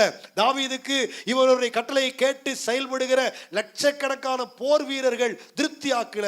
எல்லாத்தையும் தாண்டி தாவீதுடைய இருதயம் ஆலயத்துல ஆண்டவருடைய வேதத்தை ஆராய்ச்சி செய்யறதுக்கு என்ன பண்ணுச்சுன்னா வாஞ்சையை ஏற்படுத்துச்சு. எனக்கு நல்லா ஒண்ணு மட்டும் தெரியும், நம்மில் யாரும் ராஜாக்கள் இல்லை. ஆமென். ஹலோ. கொஞ்சம் சின்ன சின்ன விஷயத்துல கேடிகளா இருப்பீங்க, வல்லவர்களாக இருப்பீங்க, நல்லவர்களாக இருப்பீங்க, தாளந்து பெற்றவங்களா இருப்பீங்க, திறமையுள்ளவங்களா இருப்பீங்க. ஒண்ணு மட்டும் தெரியும், ராஜா அளவுக்கு, இஸ்ரவேலின் ராஜா தாவீது அளவுக்கு நாம் யாரும் பிஸியானவர்கள். ஹலோ. இருக்கிறீங்களா என்ன? இல்ல. அந்த ராஜாவே சொல்றாரு, என் ஜீவனுள்ள காலமெல்லாம் ஆலயத்திலிருந்து ஆராய்ச்சி செய்யறத நான் விரும்புறேன். உங்களுக்கு புரியும் நினைக்கிறேன். இந்த உலகத்தின் எந்த பிஸி ஷெட்யூலையும் நீங்க என்கேஜா வச்சுக்கிட்டு வேதத்துக்கு நோ டைம், ஜெபத்துக்கு நோ டைம், சபைக்கு வர நோ டைம், ஊழியக்காரர்களுக்கு நோ டைம், வீட்டு கூட்டத்திற்கு நோ டைம் அப்படின்னு தெரிஞ்சீங்கன்னா ஒரு நாள் வந்துட்டு இருக்குது, ஆண்டவர் சொல்லுவார்,